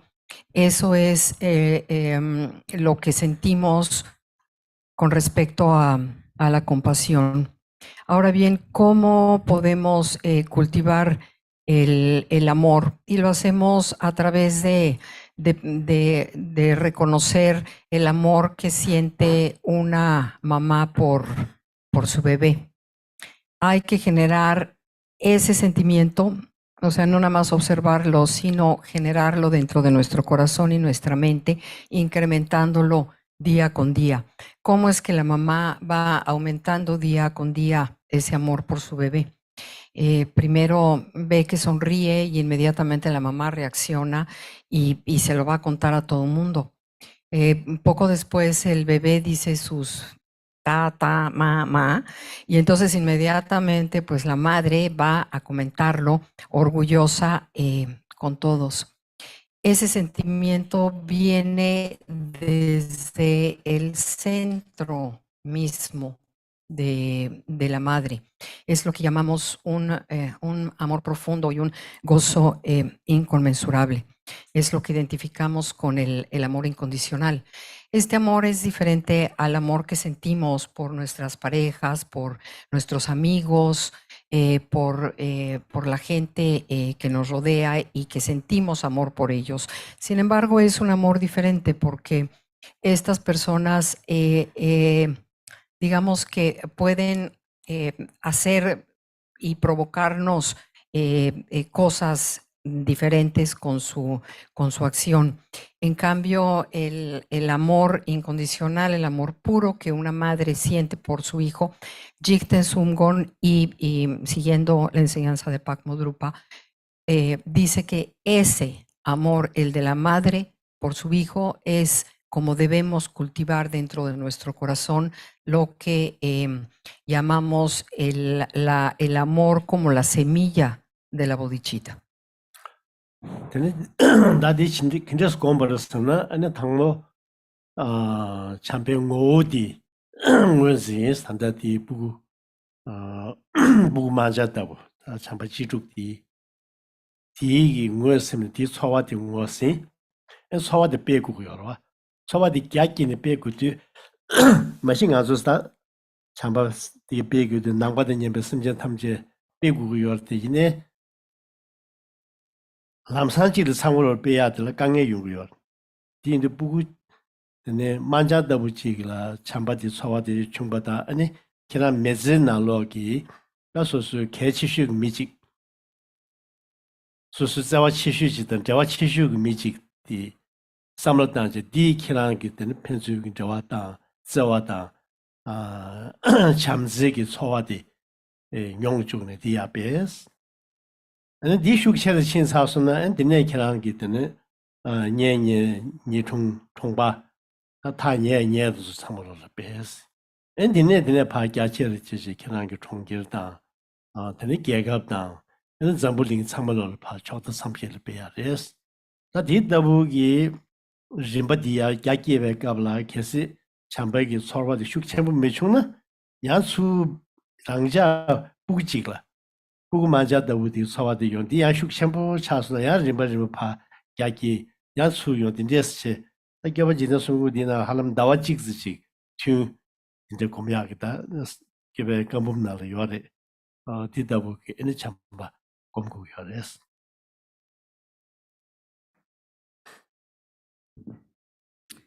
And so then how do we actually cultivate such love? So first, you have to recognize the essence, the nature of love. And so we have, for example, now identified the love that between a mother and her child. So this is the kind of love we must develop and then recognize this feeling. And then once you have recognized that feeling, increase that feeling so it becomes greater. So ultimately, this feeling of love has to be increased so that it reaches all sentient beings, limitless as space. And this kind of love, this kind of feeling is, of course, difficult to cultivate immediately, just like that. So that is why we first come back to the feeling of love that a mother has for her child, or between mother and child. Or you can just think of someone in your life that is most important and the greatest connection of love to. You can bring this person to mind and then just look at this feeling, this connection that you have and the feeling of love that you have for each other. So recognize this feeling of tenderness, of love that you have for each other. And experience that first. And then once you have experienced it, increase this. And so then and if it grows somewhat stronger, then you can increase this love. You can expand it to reach more than just this person. So then you expand it, you spread it out to those close to you, and the people surrounding you, your town, just your community, and then you expand that to your whole town, your city, your country, and eventually it pervades the entire world. So you expand, you spread it out in this way gradually. And then if you find yourself in a place where it's not so strong, then again come back to this initial feeling of mother and child. And again give rise to this feeling, so you feel it very strongly. And then again, gradually, one by one, you spread this feeling out again. And so this is the instruction by Lord Chikden Somgön, and Chikden Somgön said that if you practice this consistently, it will take you about a month or so to really cultivate this feeling of love. A month of just practicing that. And so these teachings are contained in the collected works of Lord Chikden Somgön. So here he explains how to cultivate love.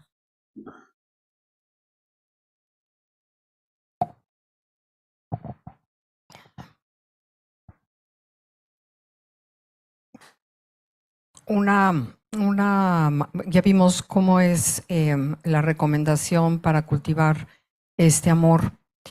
Reconocemos la esencia o la naturaleza propia del amor a través de esta profunda emoción central de la madre por su hijo. Poco a poco, o sea, entramos en contacto con esta esencia natural, la desarrollamos, la reconocemos, la incrementamos y cada vez la vamos incrementando cada vez más, cada vez más, cada vez más, hasta que logremos alcanzar a todos los seres sintientes dentro de la cobija de ese amor. Ahora, muchas veces resulta muy difícil de primera instancia, pues saltar, ¿verdad?, del amor de la mamá a su hijo a empezar a amar a todos los seres sintientes. Hay una recomendación para lograrlo de otra manera, sobre todo para los que no han tenido hijos o no tienen esa conexión con sus padres o no la han logrado desarrollar.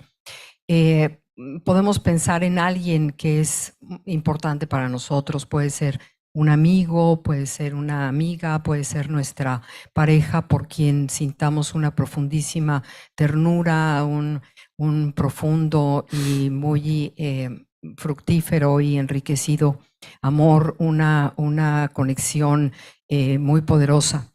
Traemos a esa persona a nuestra mente y reconocemos esa emoción que tenemos con esa persona. Nos entregamos a esa emoción, la reconocemos y la vamos incrementando mentalmente, emocionalmente, más y más y más. A medida que va creciendo, tratamos de expandir esa emoción hacia los seres más cercanos, hacia nosotros, nuestros hermanos, nuestros hijos, nuestra familia, y luego podemos pensar en nuestros vecinos y podemos pensar en nuestra comunidad, podemos pensar en nuestra sangha, podemos pensar en el país mismo, podemos pensar en todos los seres sintientes del mundo entero, podemos pensar en todo el universo. Y gradualmente vamos sintiendo que esta emoción amorosa se va haciendo cada vez más fuerte. Ahora, si en algún momento dado nos detenemos pensando, por ejemplo, mi comunidad, no, yo no amo a mi comunidad. Bueno, entonces en ese momento regresamos a la imagen de la madre con el hijo, aunque nos quede lejana o no la experimentemos en nosotros mismos, pero volvemos a esa imagen del amor incondicional y nuevamente vamos incrementando esa emoción y Jigten Sumgon recomienda realmente esta práctica, porque si la podemos llevar a cabo consistentemente durante un mes, pues habremos logrado al menos entrar en ese primerísimo contacto de lo que significa el amor hacia todos los seres sintientes. 대달 전주sem디 다 참배sem디 되는 꼼니 안티야 갸께니 셴배sem진 상마를 바꼼바 아니 야 공빈 두근두글라 아니 랑신기 셴배 전주sem디 되니 야 개용고요라 제제더니 셴을 펜도치야가 전주sem디 용고요래 지나다 전주sem디 더는 안디셰기야비나 이제다 당담 창조sem다 군주 창조sem니리 당담 창조sem디 자기 첨부리 군주 창조sem라야 몸바sem기든 주바sem기 니리 딩아주 현전날 대비나 아니 달라다와치베다 당보다다 되는 파르제싱에게 소수 디게조 체베 낭바든 님의 심제 탐제 상계 공부 토바르쇼 제제 제부 상계 공부 토바르셔바 제부를 탐자와 이 몸바sem기레스 제부 상계 공부 주바르 체베 치두 디치두 아니 대리는 소되게 아니 추준 이슈 잡시 아니 사마게 표동에 아니 상계 공부 토베 주비하기 치두 매바치기 인스 규디 주베갑라 규를 탐자와 주바sem기스 제제 아니 디 자진 규규기 규바레 규바디 단에 사계 좀 된다는 공부 참반의 마규 되는 마체 하버드 네 아니 펠라 되는 조지 밴드 아디션 페브레 아디샤디 인 인도네시아라 되는 시르베자리아 슬링게보 지산의 휴니 규제 대다부 가진 주규된 지공기 ene tumung mayimbe simgi dombateya simgi chemus yandi tumung mayimbe ene ya dombachi nimanis dombateche simgi chembusho de dige samalo gyubadi o gyachin jugyugi gyubate resti chanchup simkor de yins sirling gyabo dirba golden islands girba shirbajaria shugmeduge shirbajaria gyabo di sala gyabo di sirling gyabo reda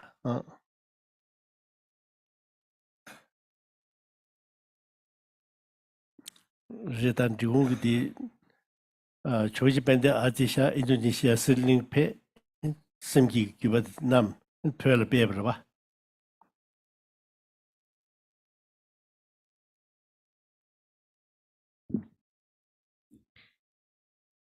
And so,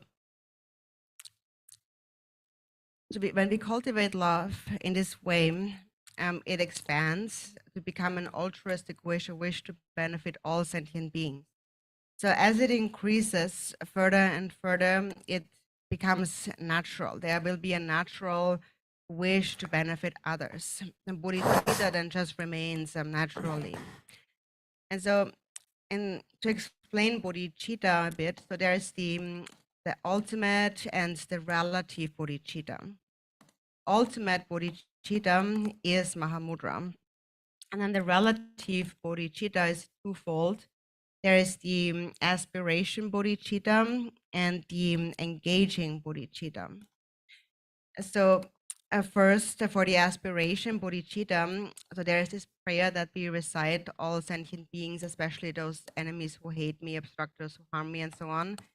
So first, we bring to mind our enemies and the obstructors, and then we wish for them and all sentient beings to attain enlightenment. May they all attain enlightenment. So it is an aspiration that aspires toward the ultimate result. So therefore, it is referred to as a commitment toward the result, because we wish for all beings to be enlightened, which is the result. And then the next prayer says, and so for this purpose, I will engage in practice 24 hours, day and night, until I attain enlightenment. So, so this is more related to the cause of attaining enlightenment. So for this, I will practice in order to attain this. So this prayer is the commitment toward the cause. So the first one is the commitment toward the result, and then the commitment toward the cause.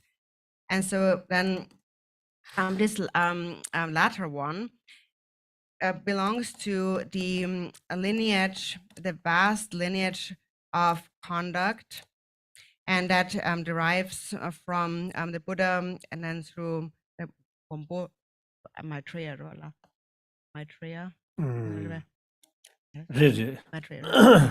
So Maitreya, and then it was finally passed down.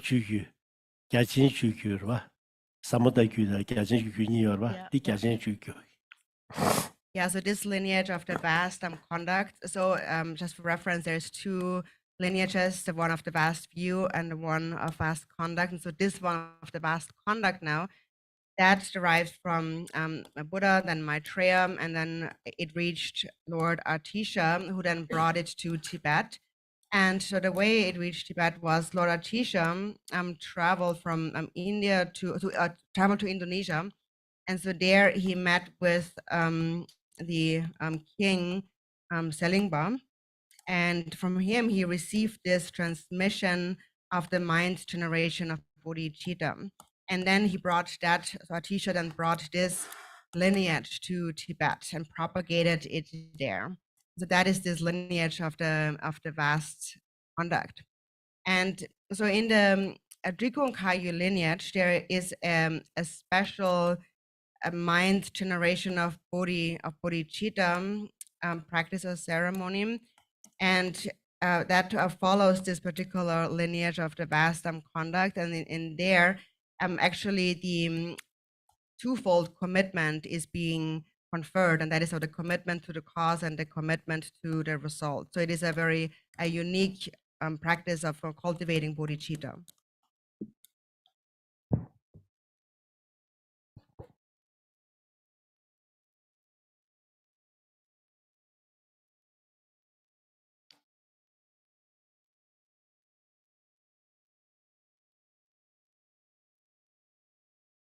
Estas enseñanzas están contenidas en las obras selectas de Jigten Sumgon. Ahora bien, para lograr el cultivo del amor altruista, como se menciona o como se mencionó anteriormente, y lograr que vaya aumentando cada vez más hasta que se convierta en un amor natural, eso permite que la bodhicitta se vuelva natural, que no sea un amor fabricado, sino que sea un amor natural. Ahora bien, respecto a la bodhicitta, tenemos la bodhicitta última o definitiva y la bodhicitta relativa. Respecto a la bodhicitta relativa, tenemos dos tipos, que es la bodhicitta aspiracional y la bodhicitta comprometida. Respecto a ambos tipos de bodhicitta, recordemos la plegaria que dice que todos los seres sintientes sean felices, especialmente enemigos que me dañan, obstructores que crean obstáculos en mi camino. Estos enemigos y estos obstructores, yo deseo que ante todo alcancen la iluminación. Eso es lo que consideramos una aspiración hacia el resultado último. Es decir, que todos, incluyendo a mis enemigos y a los obstructores, alcancen la iluminación, que es el resultado último. Ahora bien, respecto al comprometimiento al compromiso hacia la causa, este compromiso es al que se refiere la bodhicitta comprometida, es decir, nos comprometemos con la causa.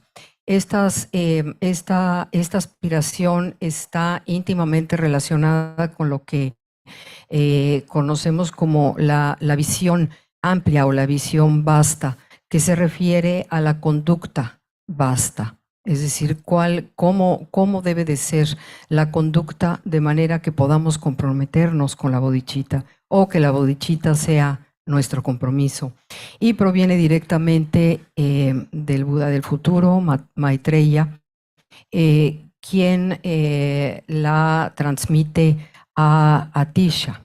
Atisha viaja por Indonesia y conoce a un rey, que en este momento no tengo su nombre, no lo tomé, y de él recibe el trabajo de generación mental, o cómo la mente puede generar la bodhicitta.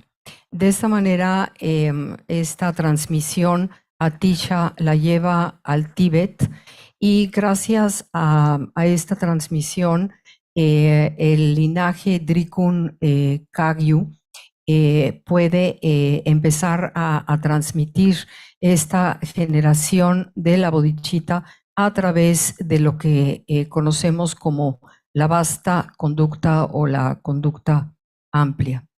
Vemos así que la bodhicitta del compromiso está referida se compromete no solamente con el resultado, sino con la causa y el resultado. Chetsang 간쟁기 전선 이바디 녜나기 이바디 이담기 기름 고미아들이 다 이담 기름 고야들라더니 껴바지 대숨기 빼데 랑일하고 기야벌 신규미기 대사마선 마칸조 컴바만데 루 이담 하는 낸전스 빼나 기야부지기 기신심바다부지 기야부 기시디 이담디 개별 계신부터 보시리 뒷담부지 마심나 이담기 아니 개별기 배나 좀무 코르룸부 코름방기 차와상마 개급 채톡 말이디 나신기 이담디 아니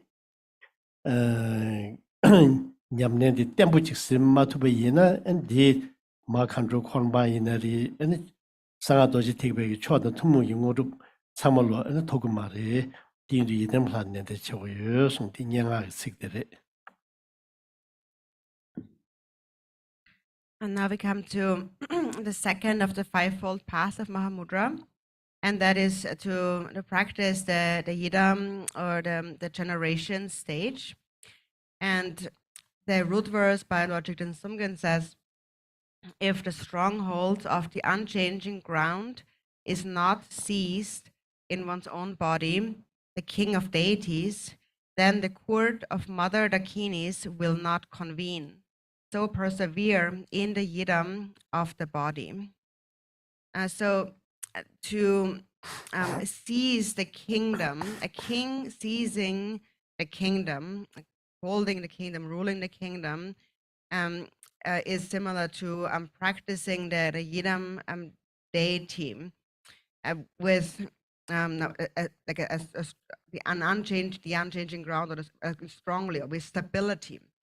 So, in other words, if you do not hold the kingdom with stability, then you will not be able to seize the kingdom. For example, the ministers and the other subjects of the king, not all of them can be the king, seize the kingdom.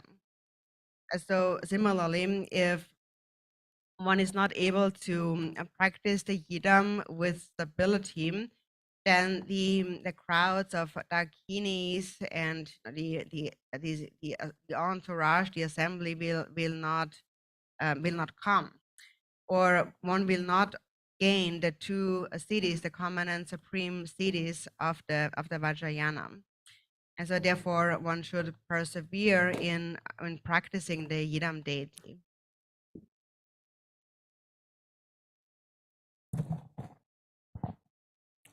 El segundo verso al que nos estamos refiriendo se refiere a la práctica de la generación, de la etapa de generación del yidam o la deidad.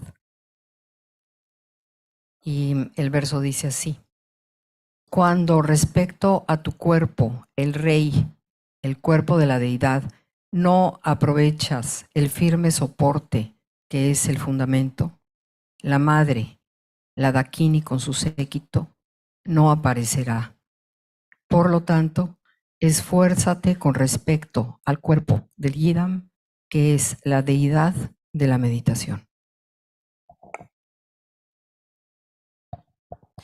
Aquí la simbología es la siguiente: el rey gobierna su reinado, y esto se refiere a la práctica de la deidad yidam. Y para lograrlo se necesita estabilizar la base, se necesita estabilizar el terreno a partir del cual uno genera, uno visualiza a la deidad.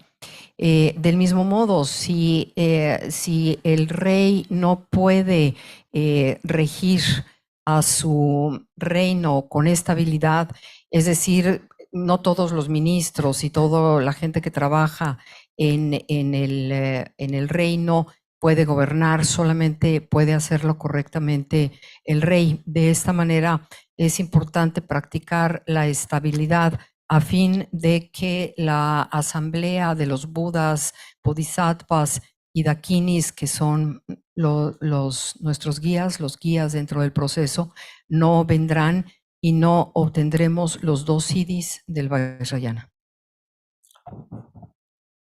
Yidam singe sikdi dewa chana yi tambas kirang sem desa dewa lati sem desa dewa yana kirang nyamne chiya ga la zoji jidan yidam la mangu yorwa ta yidam bena chere sing jambe ya chizun drama la sokba ta la gyudi dene drama da ta mangu yorre dige nalo ne zoji kirang 냠네 조치야들 이담 이탐바스 조치야디 시기요리 지난 아니 이담기 라곰고야디 김생 카르 미유디 랑이 탐에베기 류기 셴바 독베 치도 이담기 라곰바 인스 랑이 탐에베기 미지 아니 샤다 루베기 지단고 코레스임진지 이나 디기 내단 디갑레 데베가라 아니 캐나기 데카 데비네 뇽몽분 되자시나 디몽아 계속 배숙 참으시고 아주 탐맥이 지조 디르바 탐맥이 드네 나와라 봐 이내 양캐나 단대 탐맥이 내디 귤니 ene la yin ga je ji ga la ene san ge yin ga je la yidam gi la ene ji ne ba bu to la de be ga la ene ti da bu ga je de yo si ga ma ka yes na la la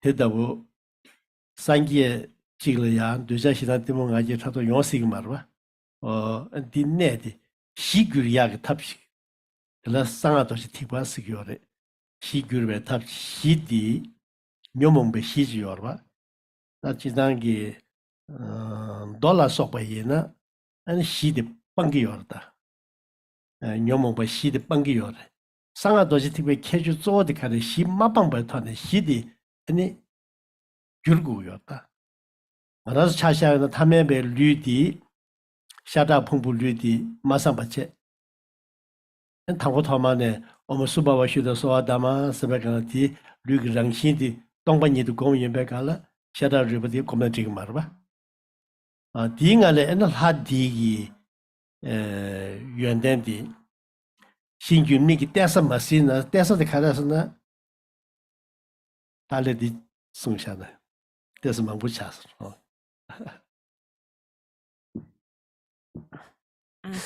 And this word yidam. So to explain this word yidam a bit, so the full name is Yi Dampa. So Yi is a kind of the mind, and Dampa is something that you commit to.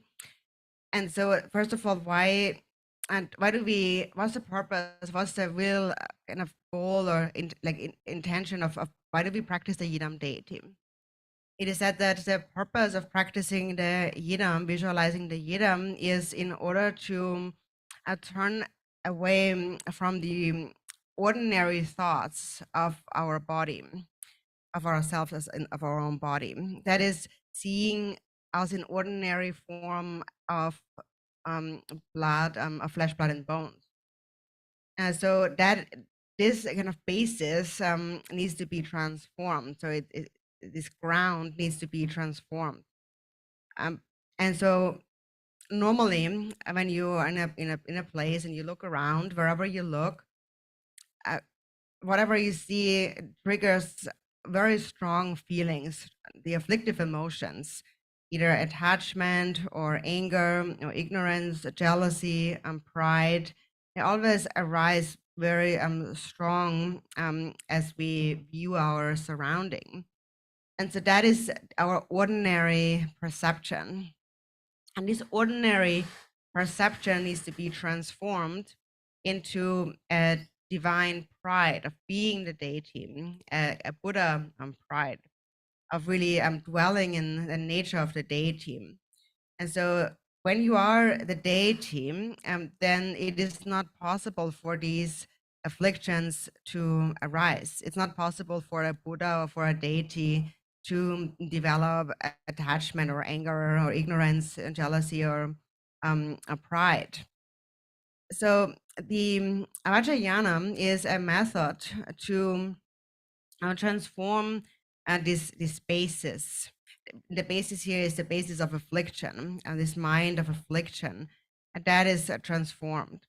For example, in the sutra path and so on, in the sutra path, this basis or the afflictions are abandoned. But a special feature of the Vajrayana is that in the Vajrayana, the afflictions do not need to be abandoned. Without abandoning them, they are transformed. And so here, when you visualize the deity, do not think of your body as an ordinary normal body. And so that is actually the meaning of the first mantra of Vajrayana practice. It begins with Om Svabhava Shuddha Sarvadhamma Svabhava Shuddhohang. And so here you first bring to mind the empty nature of your body. So do not see your body as ordinary, consisting of flesh, blood, and bones. So first, recognize the quality of the deity and make this kind of your focal point, your reference point.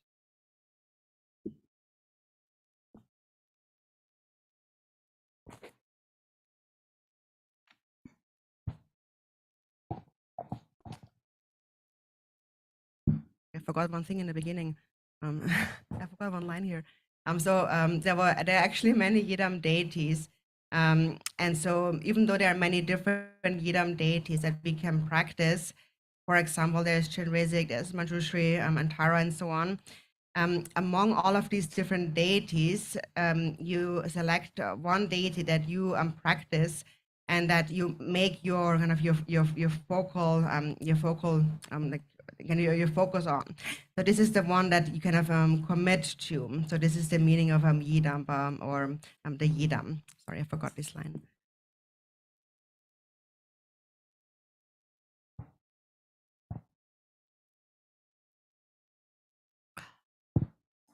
Existen muchos, bueno, primero nos preguntamos por qué es importante o por qué hacemos la práctica de la deidad Yidam. Dentro del budismo vajrayana existen muchos tipos de deidades, Manjushri, Chenrezig, Tara Blanca, muchas deidades, y aquí vamos a elegir a una de estas deidades Yidam para hacer nuestra práctica. ¿Cómo la elegimos? Bueno, por alguna afinidad que sintamos frente a ella, por lo que significa, por una cuestión energética, algo que nos llame. Entonces, la palabra misma, la palabra Yidam, Yi quiere decir mente, Dam es cómo nos comprometemos, cómo nos relacionamos de una manera comprometida con la mente. Ahora bien, la práctica de la deidad Yidam sirve para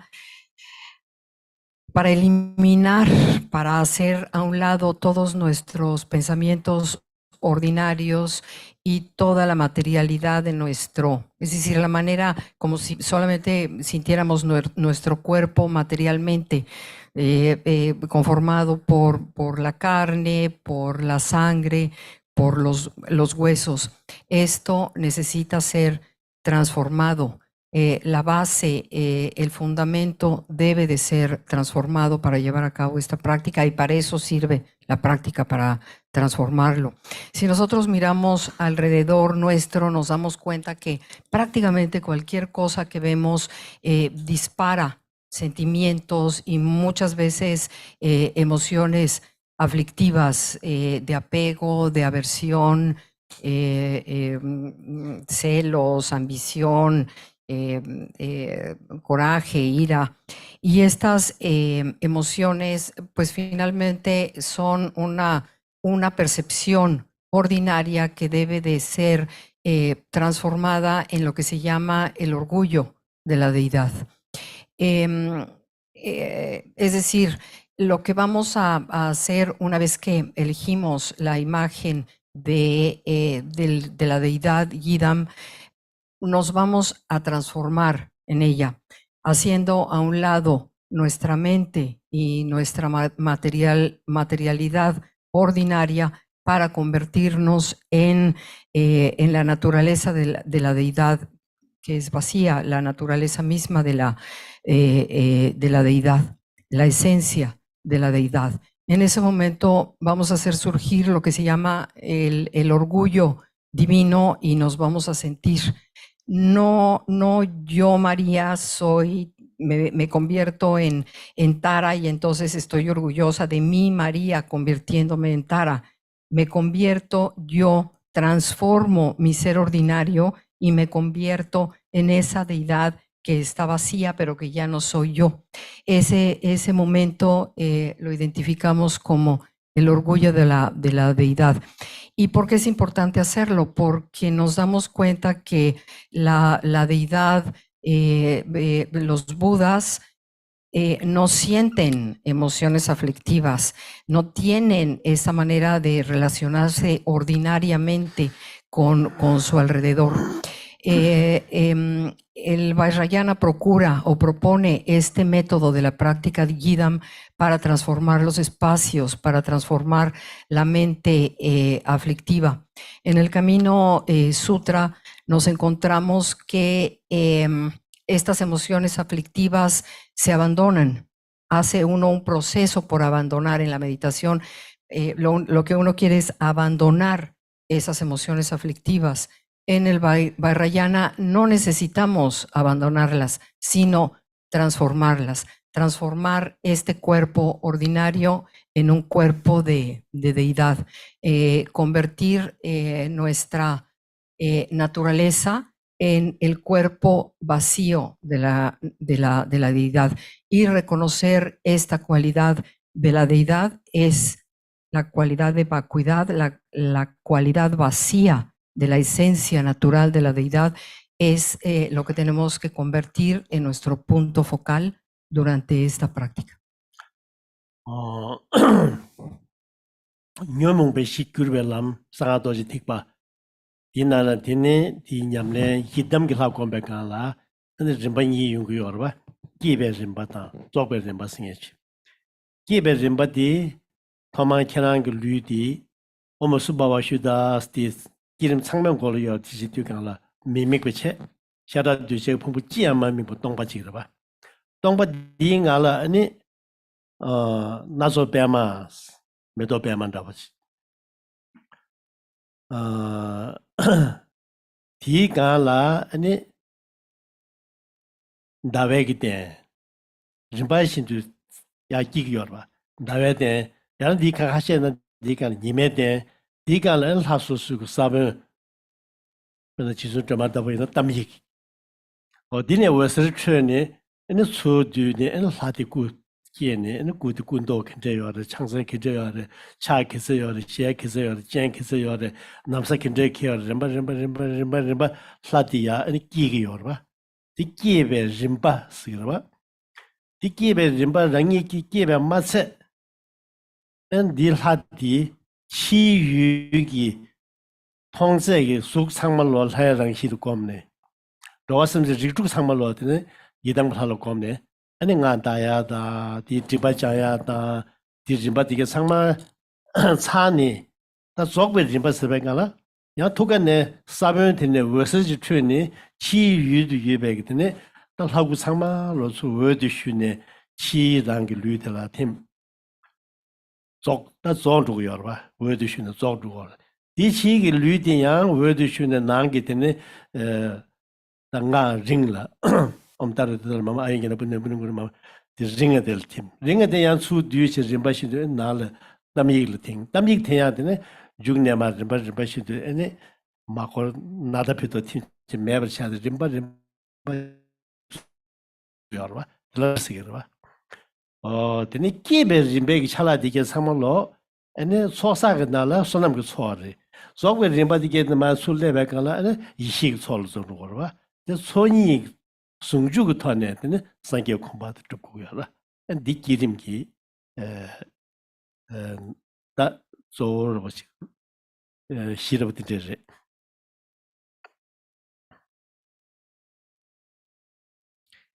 The secret mantra Vajrayana is a path to transform this basis of the afflictions.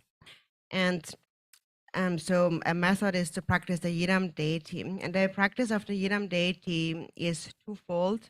There are two stages in the Yidam practice, the generation stage and the completion stage. So in the generation stage, the visualization first begins with the Om Svabhava Shuddha Sarvadharma Svabhava Shuddham mantra. And so that is at the beginning of any generation stage of visualization, because first you need to render your body, your ordinary body, empty, without any reference point, having no substance of flesh, blood, or bones. And then from within this emptiness, then arises gradually the deity. So it is generated. So first you have the variegated lotus flower, and then on top of that you have the moon disk, and then next you generate the sun disk, and then next you generate the seed syllable of the deity, Potara, that is the syllable Dam. And then from that seed syllable, light rays radiate, and then the light rays gather back, and then you arise as the deity. So the Dam then transforms and you become the deity. So you're generated as the deity, and then you appear with all the deities' different appearances. For example, the color and the implements, the number of hands and legs and eyes and so on, the robes. So you are generated, you arise as the deity. That is why it is called the generation stage. And not only do you see yourself as the deity, but actually you see the entire outer surrounding as the deity by nature, divine by nature. And all sentient beings in the 6 realms are seen as the Yidam deity. And then you recite the deity's mantra that purifies obscurations. And in the end, and all of what was generated, at the end, you come to the completion stage, and all of this dissolves again. And so it is, it dissolves, or it's kind of, maybe dissolution stage. So it all gathers, like a gathering stage. So it gathers first the outer, again from this, the heart, at the seed syllable at the heart, light radiates here in the completion stage. And then that causes the outer surrounding, the outer world to dissolve. First, the outer surrounding dissolves into light, and then that dissolves into you as a deity. And then your body dissolves, your outer body dissolves into light and dissolves to the inside, first into the long mantra, Taratu Taratura Mama Ayangana Buni Budinguru Soham. And then that dissolves into its seed syllable, the Dam syllable.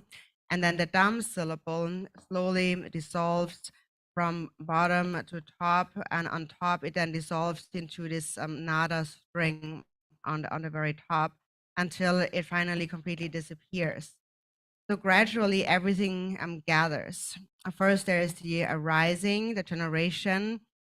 And in terms of the 2 accumulations, and the accumulation of merit and wisdom, the generation, through the practice in the generation stage, we accumulate merit, the accumulation of merit.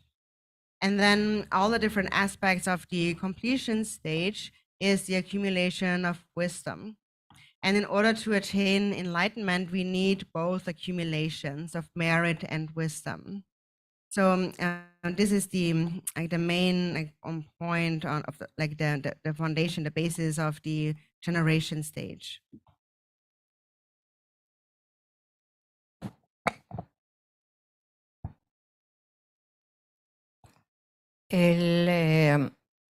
La práctica del Vajrayana, del mantra secreto, finalmente busca la transformación de la base de las emociones aflictivas. Y la práctica de Yidam está dirigida precisamente a lograr esto. La práctica de la deidad Yidam tiene 2 etapas.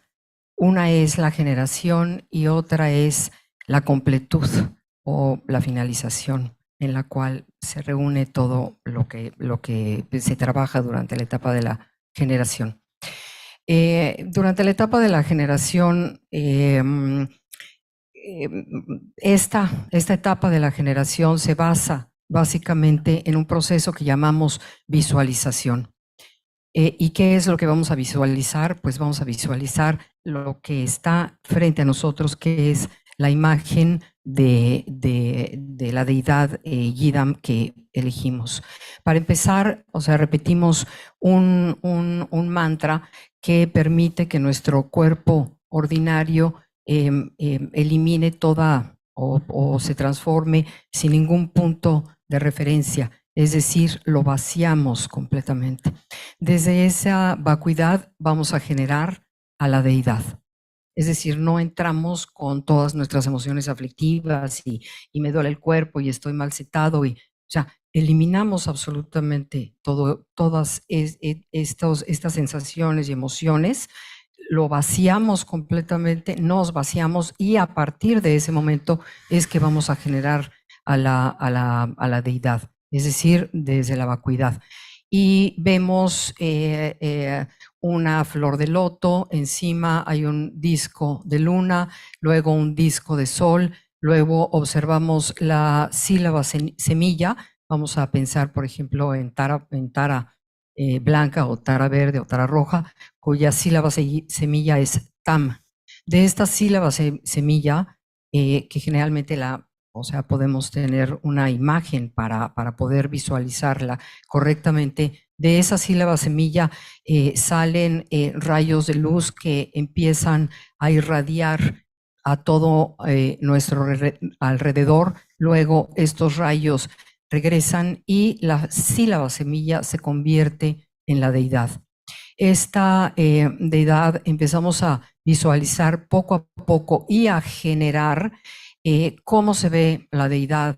Observamos sus ropas, observamos sus collares, observamos los aretes que traen, observamos la coronilla de su cabeza y entre más detallado pueda ser esa generación, mejor será esa visualización y nos sentiremos, o sea, como mucho más identificados con esta apariencia por fuera de la deidad. Es decir, realmente generamos en nuestra mente la deidad. Y esto es lo que se conoce como la etapa de la generación. Pero no solamente vamos a generar a la deidad, vamos a ver la imagen y vamos a generar todo lo que está alrededor de ella, porque todo lo que está alrededor de ella contiene la esencia de la propia deidad.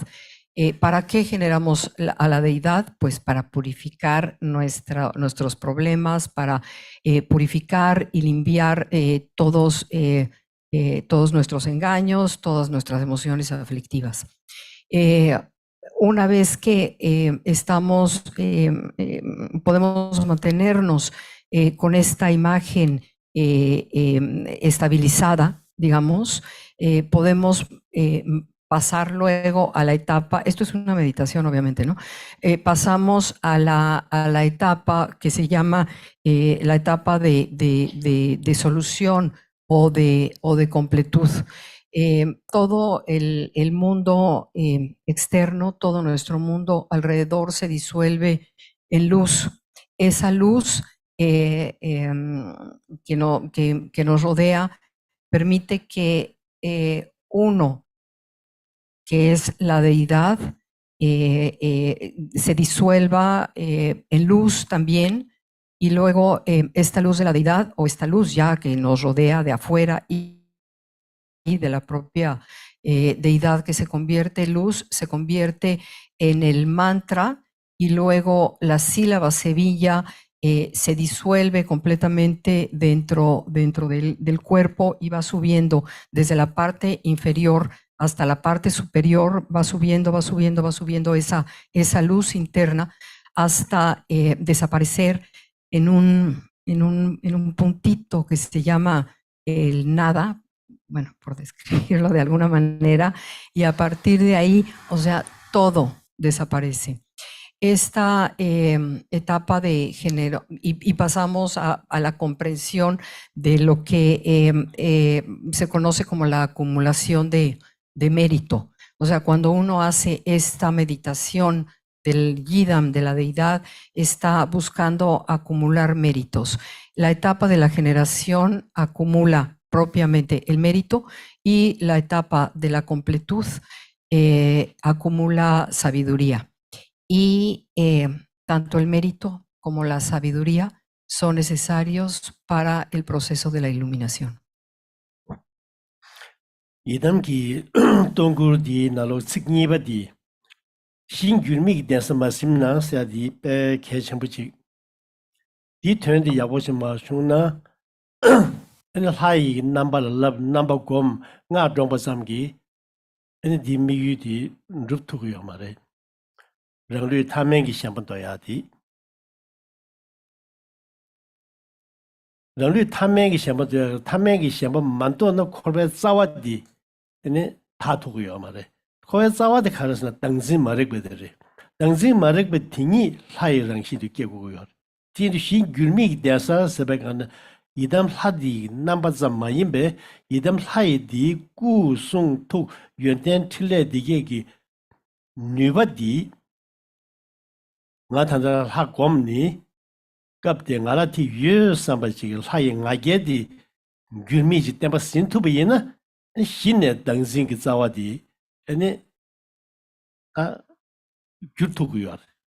Di gyur maduna namba zamgi che chi pachongo namba zamgi dam nga zamgi domana shin gyurmi ki tensa simma tubar.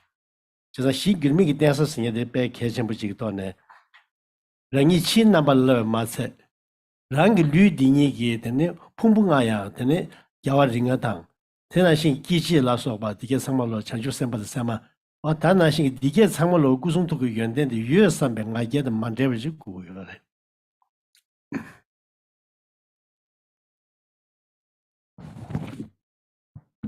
And so here in the a Song of Realization on after Yidam, it says here in the second line in the Tibetan that to seize, to the stronghold of the unchanging ground, if that is not seized in one's own body. So if this is not seized in one's own body, that's a very important term here that we need to understand thoroughly.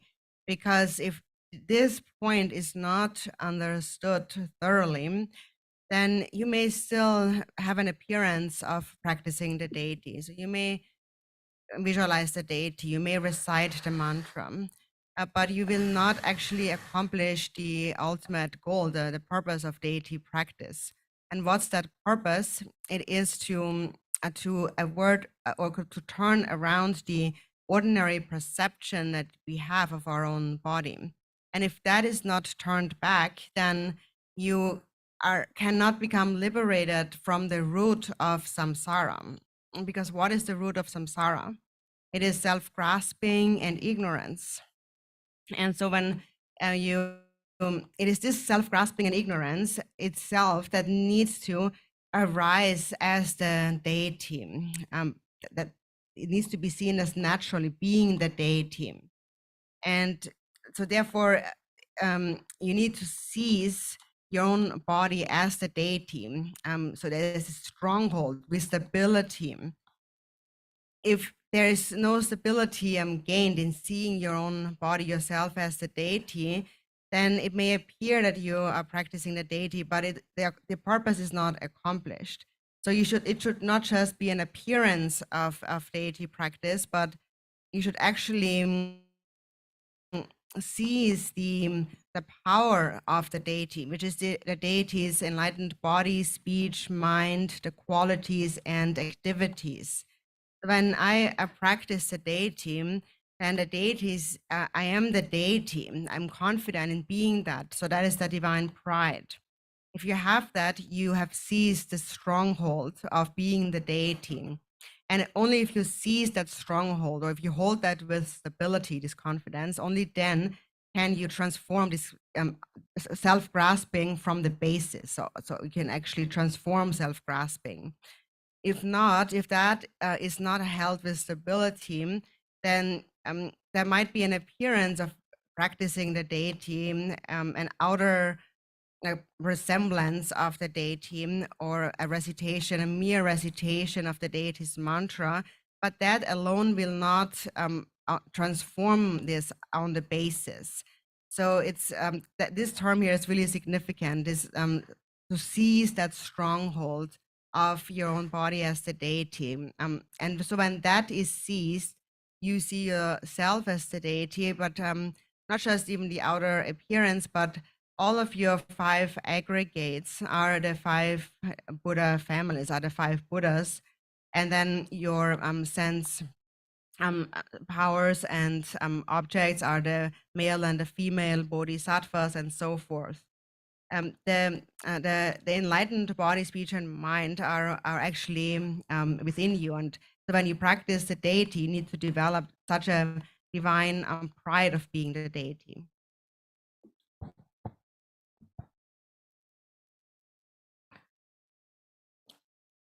Hay que poner atención en el fundamento mismo de la práctica de visualizar, de generar y completar a la deidad Yidam.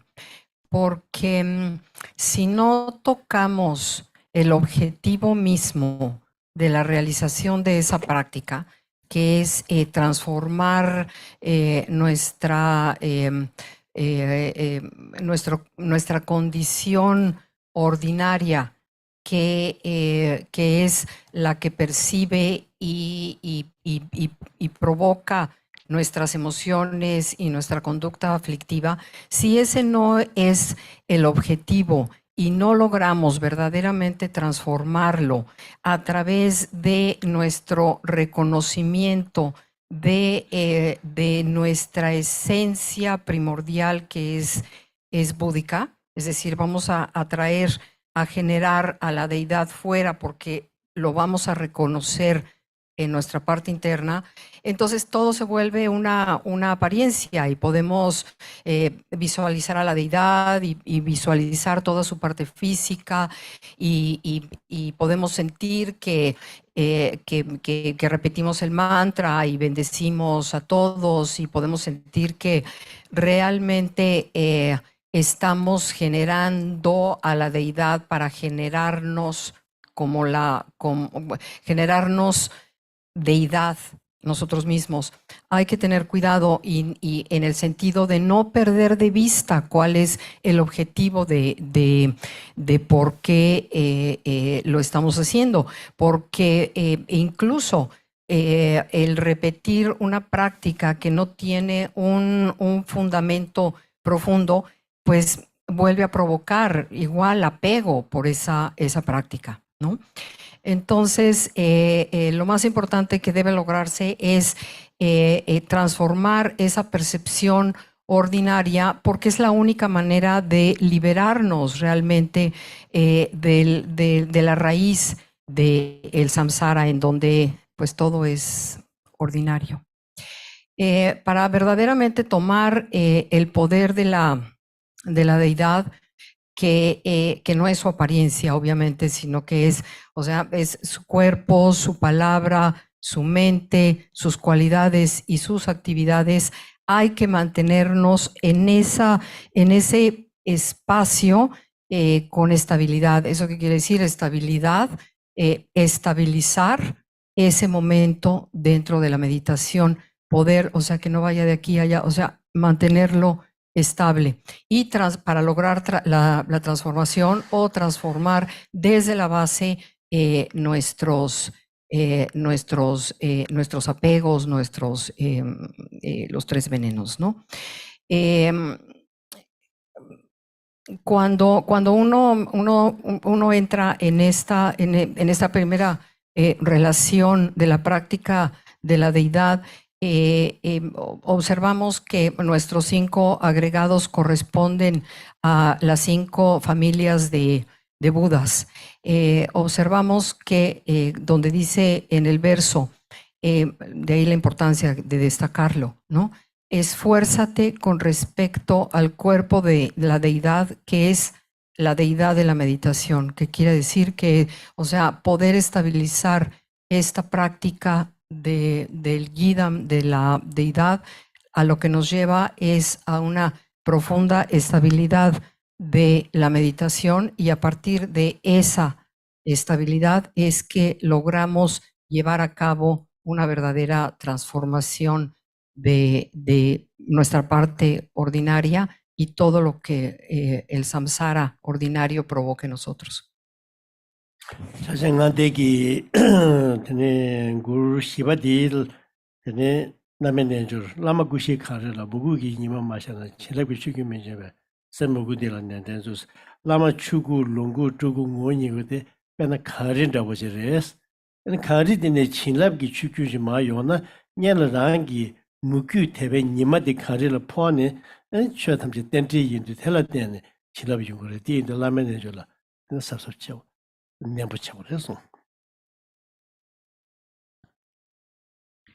then of the fivefold path of Mahamudra, the next song of realization is about the practice of Guru Yoga, the four kayas of the Guru. It says, if the sunlight of devotion has not dawned upon the Guru's four kaya snow mountain, the flowing river of blessings will not issue forth. So persevere in this mind of devotion. So the Guru's four kayas are the Dharmakaya, Sambhogakaya, Nirmanakaya, Svabhavikakaya. And the four kayas are like a snow mountain. And in order for one to receive the stream of blessings, or the stream of blessings of this snow mountain to emerge, we have to melt it with the sun of devotion, faith and devotion. That is because all phenomena are interdependent. So this is the next section, the practice of Guru Yoga.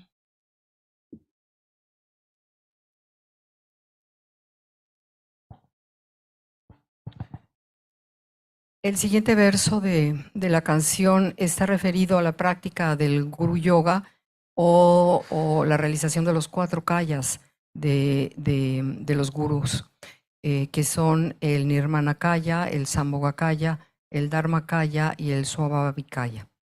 La canción dice así: a menos que el sol de la devoción se eleve sobre el pico nevado de los cuatro kayas del Guru, la corriente de bendiciones no surgirá. Así que esfuérzate por cultivar la devoción. En este caso, la montaña, debemos entrar en la comprensión de lo que significa la montaña nevada, que es ahí desde donde recibimos las bendiciones, las cuales la nieve se derrite con el sol de la devoción. Y esto nos lleva a la comprensión de la interdependencia de todos los fenómenos. Es decir, la nieve se derrite en el sol y eso es el símbolo de la interdependencia de los fenómenos. Kyabgön 동굴을 semgi 남과 양발라 남도 진소 말하는 kenyi 사갈마 sem메돈 데라 nendensus tenes 이 semgi tene semni ist semgi tekwanani 알아서 semgi ngodi 남과다 버려스 tene 남과다 버디 컨데스네 yen 탐제의 tre바 근데 지다 도지 추드 생거스 도지 추드인디 남발라 gyönjugya yo mares. Niba de nambala pungyur yo mares, yuwa yo mares. Sumba de nambala ma minchung mares, pena chidabu shuna, todabu shuna, mebcha yo mares, gyöncha yo mares. Namga di shumshik de trebares, todabu shuna, shumshik de trebares. Tinte yinzang tamche du den namga de mapamba. Namche de tokba mebares, da kabayi na kangbada Zambuling saja ganganal zutuya didawu tene namge chödünde deba didawu tene semgira tekwana ni ranshin yi di tindeji resong di ene toba chebala namdo ki parma cheba shine kom shine yagoshi kom che en di tone ene shine yagoshi kom be khone lakbar tawara ga semir lakbar ton tugore 디 중토는 치다신이 기본상 기기시야 찹도 그래 어디서 The next fourth part is Mahamudra, and it says in the songs, if the conceptual thoughts amassed like clouds have not subsided within the spacious sky of the nature of mind, the planets and stars of twofold knowledge will not shine. So persevere in this non-conceptual mind. So here, in the spacious sky of the nature of mind, or the mind itself, this mind itself is the suchness of the mind, the essence, the nature of the mind. And the nature of the mind is like space, like the sky. And so how is space, or the space-like nature? It is without any flaws. It is flawless. And it possesses the qualities like it cannot be destroyed, like a Vajra possessing 7 characteristics. So it is flawless, and it is like space being unchanging. It cannot be changed, and it cannot be eliminated. So you cannot throw a knife at it, or rock at it, or a hammer on it, and then destroy it or break it in any way. It is invincible, indestructible. It cannot be eliminated. So nothing can destroy it. And then also it is unobstructed, unhindered.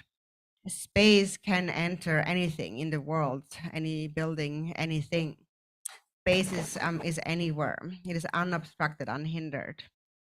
So that is the nature of mind, the space-like nature of the mind, or the suchness of the mind. And so in order to realize this space-like nature of the mind needs to be uninterrupted by ordinary thoughts, discursive thinking.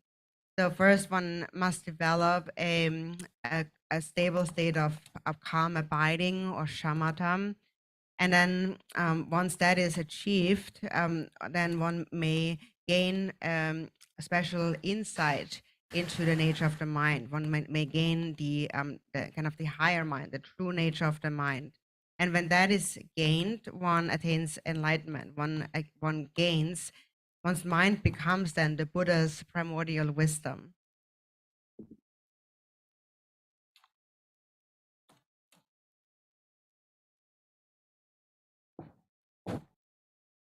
El cuarto verso está referido al Mahamudra. Lo voy a leer. Mientras las acumulaciones de nubes de pensamiento no se disipen en la inmensidad del espacio, la naturaleza de la mente, los planetas y estrellas del doble conocimiento carecen de esplendor. Así que esfuérzate por tener una mente libre de pensamientos. La mente espaciosa, o la espacialidad, es el símbolo de lo que es la esencia de la mente, como el espacio, como el cielo de la naturaleza, sin mancha. Posee la cualidad de ser indestructible, como el Vajra. El Vajra, o sea, es indestructible de varias maneras, y el símbolo de la indestructibilidad de la mente es el Vajra. Es decir, así como el espacio no cambia, no puede ser eliminado, es invencible, nada lo puede destruir, el espacio está en todos lados, exactamente tal es la naturaleza de la mente. La mente necesita no ser interrumpida por pensamientos ordinarios para realmente llegar a esta visualización de la mente como un Vajra. ¿Y cómo llegamos a esa estabilidad de la mente? Bueno, hay varios métodos, pero específicamente 2 métodos de meditación. El primero es shamatha, que es obtener la calma a través de una concentración unipuntual. Una vez adquirida esta estabilidad en esa concentración, podemos llegar a a otro tipo de meditación que se llama Vipassana y que consiste en un proceso de conocimiento, de entrar hacia la naturaleza de la mente. Y una vez que uno logra o que ha sobrepasado y que ha logrado el shamatha y ha logrado el resultado del Vipassana, podemos decir que nos vamos acercando hacia la sabiduría primordial de los Budas. Chetsang denki yala ngabadi tene ngware. Sonyi yishing nobola molom chidor machina kundo ki teo machin beji ngwabadila nanden sus sonam da yishik so dini ane sa ne ane ngwawe geta kures. Pena ngwawe ge matam na pena chutikwa chik ane dharma plate chik na yubdabu ina lamsa yen rukurwa. Yine chutikwa chik di gyazu nar dabi ina and the Shisi Gaso the Mabam Pito take about then I think Molum Gishit get up in the Rani Sama Pito any Din Jebuti Malaba Chachetane, take it in the Chiung water and the Chores. A D and then Tariki Tishu at Sabi. And then the fifth of the fivefold path is dedication. And the song says, if the wish-granting gem of the two provisions has not been polished by prayers of aspiration, the fruits of our wishes and desires will not come. So persevere in this final dedication. So we need to accumulate merit and wisdom. And then this accumulation of merit, whatever we have accumulated, whatever we have practiced, needs to be sealed by dedication. If it is not sealed by dedication, it is just like pouring a drop of water on a plate. If you pour a drop of water on a plate, it will very quickly disappear, will evaporate very quickly. But if you pour this drop of water into the ocean, then it will remain there with the ocean for as long as the ocean remains. So when you seal your virtues with the proper dedication or the aspiration prayer, then you seal it so it remains until you attain enlightenment. Until attaining enlightenment, it will not be lost. So therefore, it is essential to persevere in dedication prayer. And so this then completes the instructions on the fivefold path of Mahamudra. El quinto verso está referido a la dedicación o la dedicatoria que uno hace. Y dice así: cuando no pules la gema que satisface los deseos, las dos acumulaciones, con plegarias de aspiración, no surgirán los resultados necesarios y deseados. Esfuérzate, pues, en la dedicación final. Hemos observado que a través de la práctica necesitamos la acumulación de mérito y sabiduría. Es importante que podamos sellar este mérito y lo hacemos a través de la dedicación. Si no lo hacemos, es como, vamos a ver esta imagen, como si pusiéramos una gota de agua en un plato, pues muy pronto esa gota se evaporará. Pero si esa gota la ponemos o la soltamos en el océano, no se perderá. Entonces, este es el sentido de la dedicatoria. Si nosotros dedicamos ese mérito y esa sabiduría al bienestar de todos los seres sintientes, no se va a perder. Esa es la importancia de la dedicatoria. Y bueno, de esta manera terminamos con la canción de los 5 versos o canto de realización de los 5 aspectos del camino de Mahamudra de Chetsang. Dedication, page 23. Yes.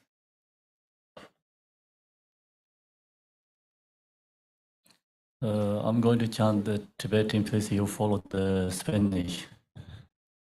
Conjoren zom mo nye jarden zimbai zhibe be garan jang ungen zang zin ze ban chen le len zhou ga jia xiao den zhou Conjo zong je den ban zin ba la nga ge wan zo jie zin jiang be yang Te te ren jen zhu men den ze ba qi jian nang wai ga jia xiao den xiu dor jian chan jian de lo na ro dang mar bai me lai qi jie gang bo ba ha moi zhi bai jar wai zhi gong ba ga jie la ma nam jie zha yi xiu su nam de ye tam jie zi bai nie Tom na nim be zhang na pam ze de jie gai nam je bab loin zhu ba ye si ben co len zhuo wa re xiu la mai geng kam zang lai zor wan de qiu de ge ze ren wa re zor wan de chen le dar yen jie ba re zor wan de Lama dan darwa me bar zinji lo. San joy sem joy rumbo je. Ma ji pa nam ji jora je. Ji pa nyam ba me ba yang. Gong ne gong den pe war yo. Yam bar ba we je daran chen ba dang. Gen de zang bo de yan de yen de. Te dai gen je ji se da lo jin, ge wan de da tam je rab de ngo, san je ge san ye be sing lab dang, qin ye men je re den be sing lab dang, gen de me sin de be sing lab dang, jie da ren ngo ye mo lai zhe ba re xiu.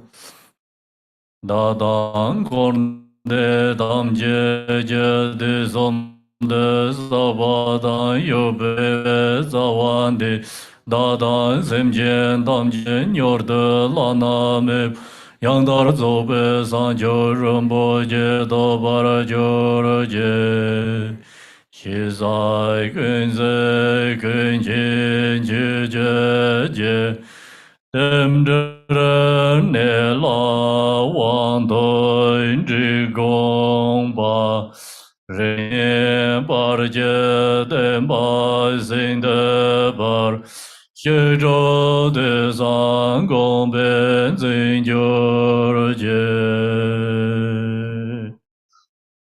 Om dare tu